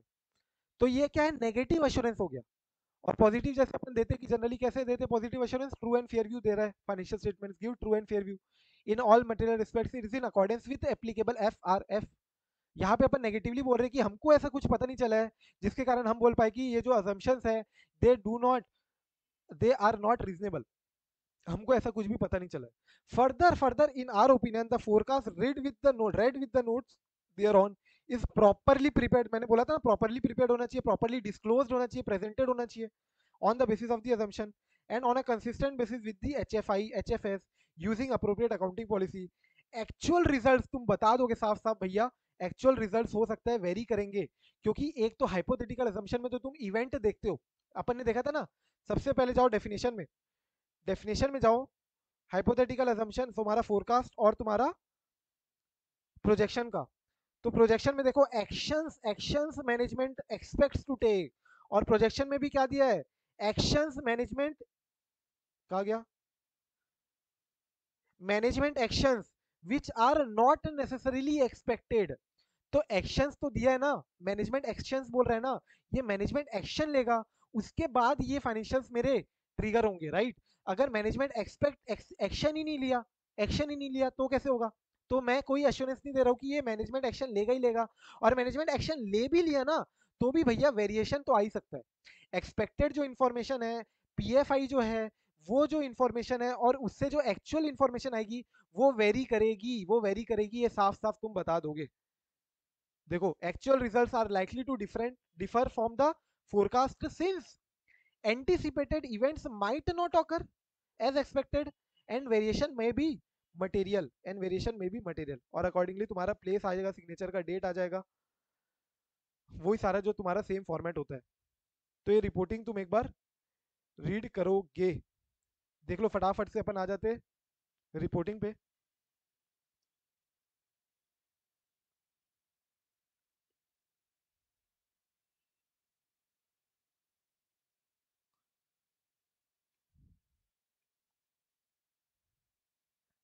देखो, सच a report would state whether based on the examination of the evidence supporting assumptions anything has come to attention which cause the belief that assumptions are not reasonable. ऐसा तुमको कुछ लगा क्या कि reasonable assumptions नहीं है? और तुमको ओपिनियन देना है as to whether PFI is properly prepared in accordance with the HFI, right, basis all the assumptions and is presented accordingly as per relevant disclosure required and as per relevant financial reporting framework. State कि भैया actual result will differ from the prospective financial information since events frequently do not occur as we have expected them to occur. ठीक है, हमने जैसा बोला वैसा जरूरी नहीं हो जाएगा. क्या चार्टर्ड अकाउंटेंट भगवान है? क्या मैनेजमेंट भगवान है? Answer is no. And the variation could be material. Likewise, when the PFI is expressed as a range it would be stated that there can be no assurance that actual results will fall within the range. जब तुम range use कर रहे हो, point estimate दे रहे हो, तो भी ऐसा जरूरी नहीं है कि तुम्हारा एक्चुअल रिजल्ट वो पॉइंट के इर्द गिर्द ही आएगा, वो रेंज के अंदर ही आएगा, रेंज के इधर उधर भी आ सकता है. In the case of a projection, the prospective financial information has been prepared for intended use using a set of assumptions which can also include hypothetical assumption about the future events and management section that are not necessarily expected to occur. Consequently, readers are cautioned that PFI should not be used for purpose other than the above mentioned purpose. मतलब जो purpose है PFI का उसी purpose के लिए use करो, और फलना दिखना दूसरे पर्पस के लिए यूज उसको मत करो. when it is believed that presentation and disclosure is inadequate. अगर तुमको लग रहा है कि presentation और disclosure proper नहीं है PFI का, तो तुम qualified opinion दे सकते हो या adverse opinion दे सकते हो in your report of PFI. या फिर अगर तुमको ओपिनियन नहीं देना तो तुम विड्रॉ भी कर सकते हो फ्रॉम द एंगेजमेंट. तुमको अगर ओपिनियन नहीं देना तो you can also withdraw from the engagement as may be appropriate in the applicable circumstances. Example would be, अगर ये एग्जाम्पल किसका एग्जाम्पल बोल रहा है, प्रेजेंटेशन और डिस्क्लोजर जो है वो इनएडिक्वेट है, प्रेजेंटेशन और डिस्क्लोजर जो है वो इनएडिक्वेट है. उसका एग्जांपल देखो क्या बोल रहा है कि financial information fails to disclose adequately the consequences of any assumptions. कुछ अजम्पशन तुमने नहीं बताया है ना, या फिर तुम्हारे हिस्टोरिकल फाइनेंशियल स्टेटमेंट से लिंक नहीं हो रहा है. एग्जाम्पल हिस्टोरिकल फाइनेंशियल स्टेटमेंट का मैंने बताया ना तुमको कि दिख रहा है कि 10% ऑन एन एवरेज सीएजीआर दिख रहा है, और तुम ले रहे हो 33% ग्रोथ. भैया कुछ लिंक ही नहीं है, इतना ज्यादा क्यों ले रहे हो, कैसे ले रहे हो, किस बेसिस में ले रहे हो, राइट. सो अगर तुमको लग रहा है कि प्रेजेंटेशन डिस्क्लोजर जो है या फिर जो अजम्पशन है वो तुम्हारे लिए रीजनेबल नहीं है, तो उस केस में तुम क्वालिफाइड ओपिनियन दे सकते हो या फिर एडवर्स ओपिनियन दे सकते हो. डॉक्यूमेंटेशन तुमको अकॉर्डिंगली करना है. एंड यहाँ तुम्हारा होता है ये स्टैंडर्ड खत्म. यस वृंदा बोलो. सर ये हमने एग्जाम्पल लिया कि हिस्टोरिकल फाइनेंशियल स्टेटमेंट में 10% सीएजीआर है, तो अगर हम पीएफआई का ऑडिट कर रहे हैं तो हमें वो 10% भी चेक करना है क्या हिस्टोरिकल फाइनेंशियल 10% नहीं, बट अगर 10% स्टेटमेंट से में, क्या डेविएट भी हो रहा है, ऐसे तुम अप्लाई 20% ले रहे करना हो, कि सो वो that should be justifiable then. मतलब तुम अगर 10% तुम्हारे पिछले 10 साल का एवरेज ग्रोथ है, 10%, सीएजीआर नॉन एन एवरेज 10% आ रहा है, तुम और अगले 5 साल का अगर 20% से ग्रो कर रहे हो, so then that should be justifiable कि तुम प्लांट कैपेसिटी डबल कर रहे हो क्या, या तुम कुछ आउटसोर्स कर रहे हो, कुछ अपना मैन्युफैक्चरिंग या कुछ भी. तुम जस्टिफाइबल बेसिस में फिर तुम्हारा वो अजम्पशन आना चाहिए, अगर तुम्हारे पास ऑलरेडी बेसिस है, सपोर्टिंग है. वरना तुम फिर किस बात की एश्योरेंस दे रहे हो, तुम चेक किस चीज को करोगे, राइट. यही सब तो चेक करेंगे अपन. और क्या एविडेंस होगा तुम्हारे पास, यही सब एविडेंस ले पाओगे. लाइक लाइक मेरा क्वेश्चन ये है कि अगर जो बेसिस है तो आर वी रिक्वायर्ड कि वो बेसिस पे भी हम ऐसे अप्लाई करके उसके पहले एक्यूरेसी चेक करें, उसके लाइक हमें कल उठ के कोई कह सकता है कि जिस बेसिस पे आपने ये पीएफआई मतलब बनाया है वही रॉन्ग था, तो आपको पहले वो देखना चाहिए था ना सारे ऐसे अप्लाई करके. कैसे रॉन्ग, कैसे मतलब ये जो 10% ये रॉन्ग है बोल रहे हो क्या. हाँ, लाइक प्रोविज़न अगर मैनेजमेंट में लास्ट ईयर बनाई है, तो पहले हमें ये वो प्रोविज़न की एक्यूरेसी और वो सब चेक करना है, उसके बाद पीएफआई देंगे या फिर अगर उससे हम रिलायबल मान नहीं, के वो ही प्रोविजन तो आगे का ऑलरेडी मतलब ऑडिटेड है ना, रीज़नेबल चेक करें? Those would be audited financial statements only ना, वो सब अपन कैसे देख पाएंगे. हाँ, तो हाँ, तो वो सब हमारी रिस्पॉन्सिबिलिटी नहीं आएगी ना इसमें नहीं नहीं नहीं, that we can rely practically. कि वो एक्यूरेट ही है. अपन को पूरे पिछले सबका ओके. ऑडिट करते नहीं बैठना है, ऑब्वियस चीज है, तुम कर भी नहीं पाओगे, right. That you can rely on the previous auditors report.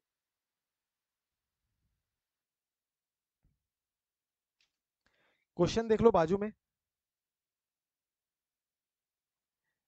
And then you are done with this SAE. SAE 3400.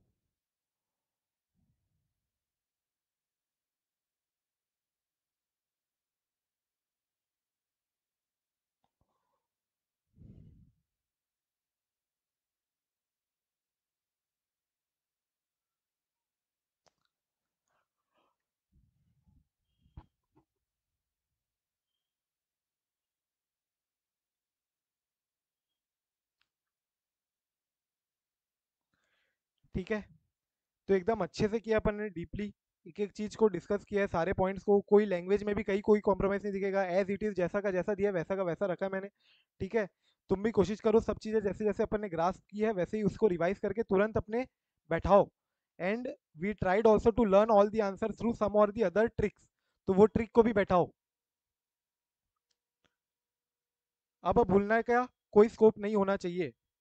अगर अपन इतना टाइम दे रहे हैं, इतना इन्वेस्ट कर रहे हैं, तो इट शुड नॉट हैपन कि एग्जाम में जाके अपन इसको वॉमिट नहीं कर पा रहे। एग्जाम में जाके प्रॉपर जैसा किया है वैसा करके आना है अपने को। सेम क्वेश्चन आएगा 4-5 नंबर के, 4-5 नंबर मिल सकता है डायरेक्ट डायरेक्ट। तो तुमको इंश्योर करना है कि you are applying all this what you are learning.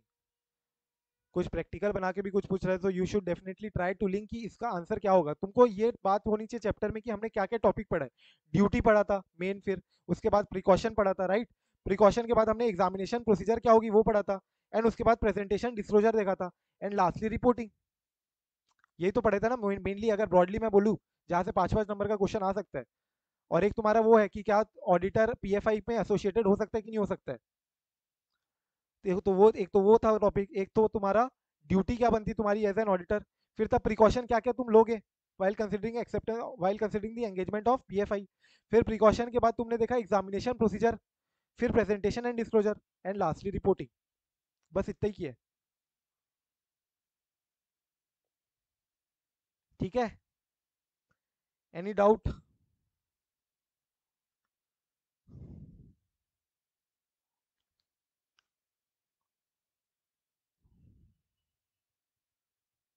बोलो भाई। नो। ठीक है फिर, will meet tomorrow again in the morning. ठीक है, एंड होपफुली ऐसा भी हो सकता है कि अपन 2 क्लास करें। एक तो ये अपन खत्म करेंगे, एसएई के जो 2 स्टैंडर्ड्स है वो खत्म करेंगे। एंड इसके अलावा एसआरएस भी ट्राई करेंगे कि कल ही खत्म करें। अगर कल नहीं हो पाएगा तो फिर then we will think of going for Monday. Then SRS खत्म करेंगे। एसआरएस एक ही दिन का है। एसआरएस एक दिन का है और ये जो चैप्टर बचा कुचा पार्ट है वो एक दिन का है। फिर उसके बाद तुम्हारा 2 दिन का रिव्यू एंगेजमेंट है, वो कंप्लीट करना है। और एसडीजी और ईएसजी वाला जो चैप्टर है वो मैं तुमको रिकॉर्डिंग प्रोवाइड करूंगा। ठीक है, तो मोटा माटी अगर मैं बोलूँ यहाँ से तो अपना 2-3-4 4 दिन की 4 क्लासेस और है। इसके बाद तुमको एक रिकॉर्डिंग मिल जाएगी। Try to focus on giving test. ठीक है, इसका जो टेस्ट होगा बीच में वो भी दो, ऑटोमेटेड या डिजिटल ऑडिट का भी टेस्ट तुमने अभी तक दिया नहीं है, उसको बार बार मैं बोल बोल के थक गया हूँ। रिवाइज करो और टेस्ट दो, ये ज़्यादा इंपॉर्टेंट है। ठीक है, जितना अपन कर रहे हैं वो कुछ मतलब ही नहीं रहेगा unless and until you gain that confidence. मेरा ऑब्जेक्टिव ही यही है कि तुम कॉन्फिडेंस गेन करो, वरना ये सब मैं तुमको दे देता, डायरेक्टली प्रोवाइड करवा देता नॉर्मली। टेस्ट वगैरह अगर हो रही है तो उसका यूज़ करो, उसको मेक श्योर कि तुम उसका यूज़ करके you are going with that confidence level ना। और रिवीजन भी तुम्हारा उसी के बेसिस में हो रहा है, तुम्हारे पास एक्स्ट्रा टाइम है। मैंने अब लास्ट टाइम, यानी काफ़ी टाइम से बोल रहा हूँ मैं, लास्ट टाइम भी बोला था, तुम्हारा बहुत टाइम तुमको अगर इस अटेम्प्ट में मिल रहा है, एक्स्ट्रा तुमको 25-30 दिन मिल रहे हैं, सो मेक श्योर तुम लिख लिख के करो ना, इसको समराइज बनाओ, इसकी समरी बनाओ। I will also ensure ensure कि मैं थोड़ा ये बैच के बाद एमसीक्यू पे फोकस करूंगा। एक तो तुमको पता है कि तुम्हारे एमसीक्यूज आ चुके हैं, मैंने ग्रुप में भी डाला था, राइट।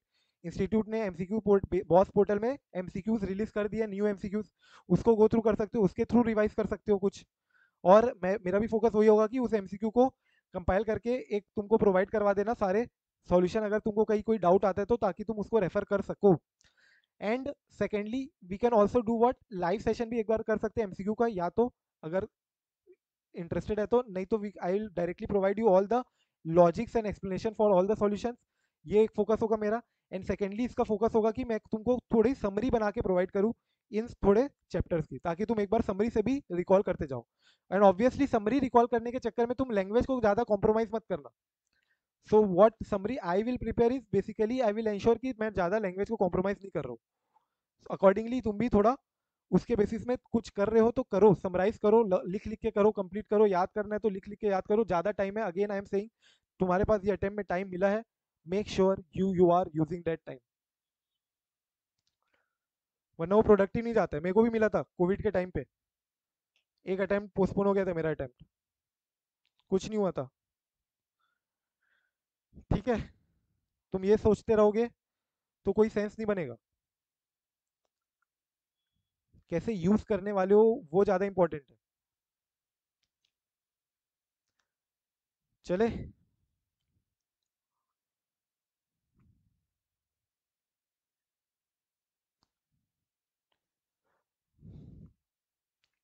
ठीक है, bye bye, we'll meet tomorrow again, morning 7 या 8, आई विल टेल यू।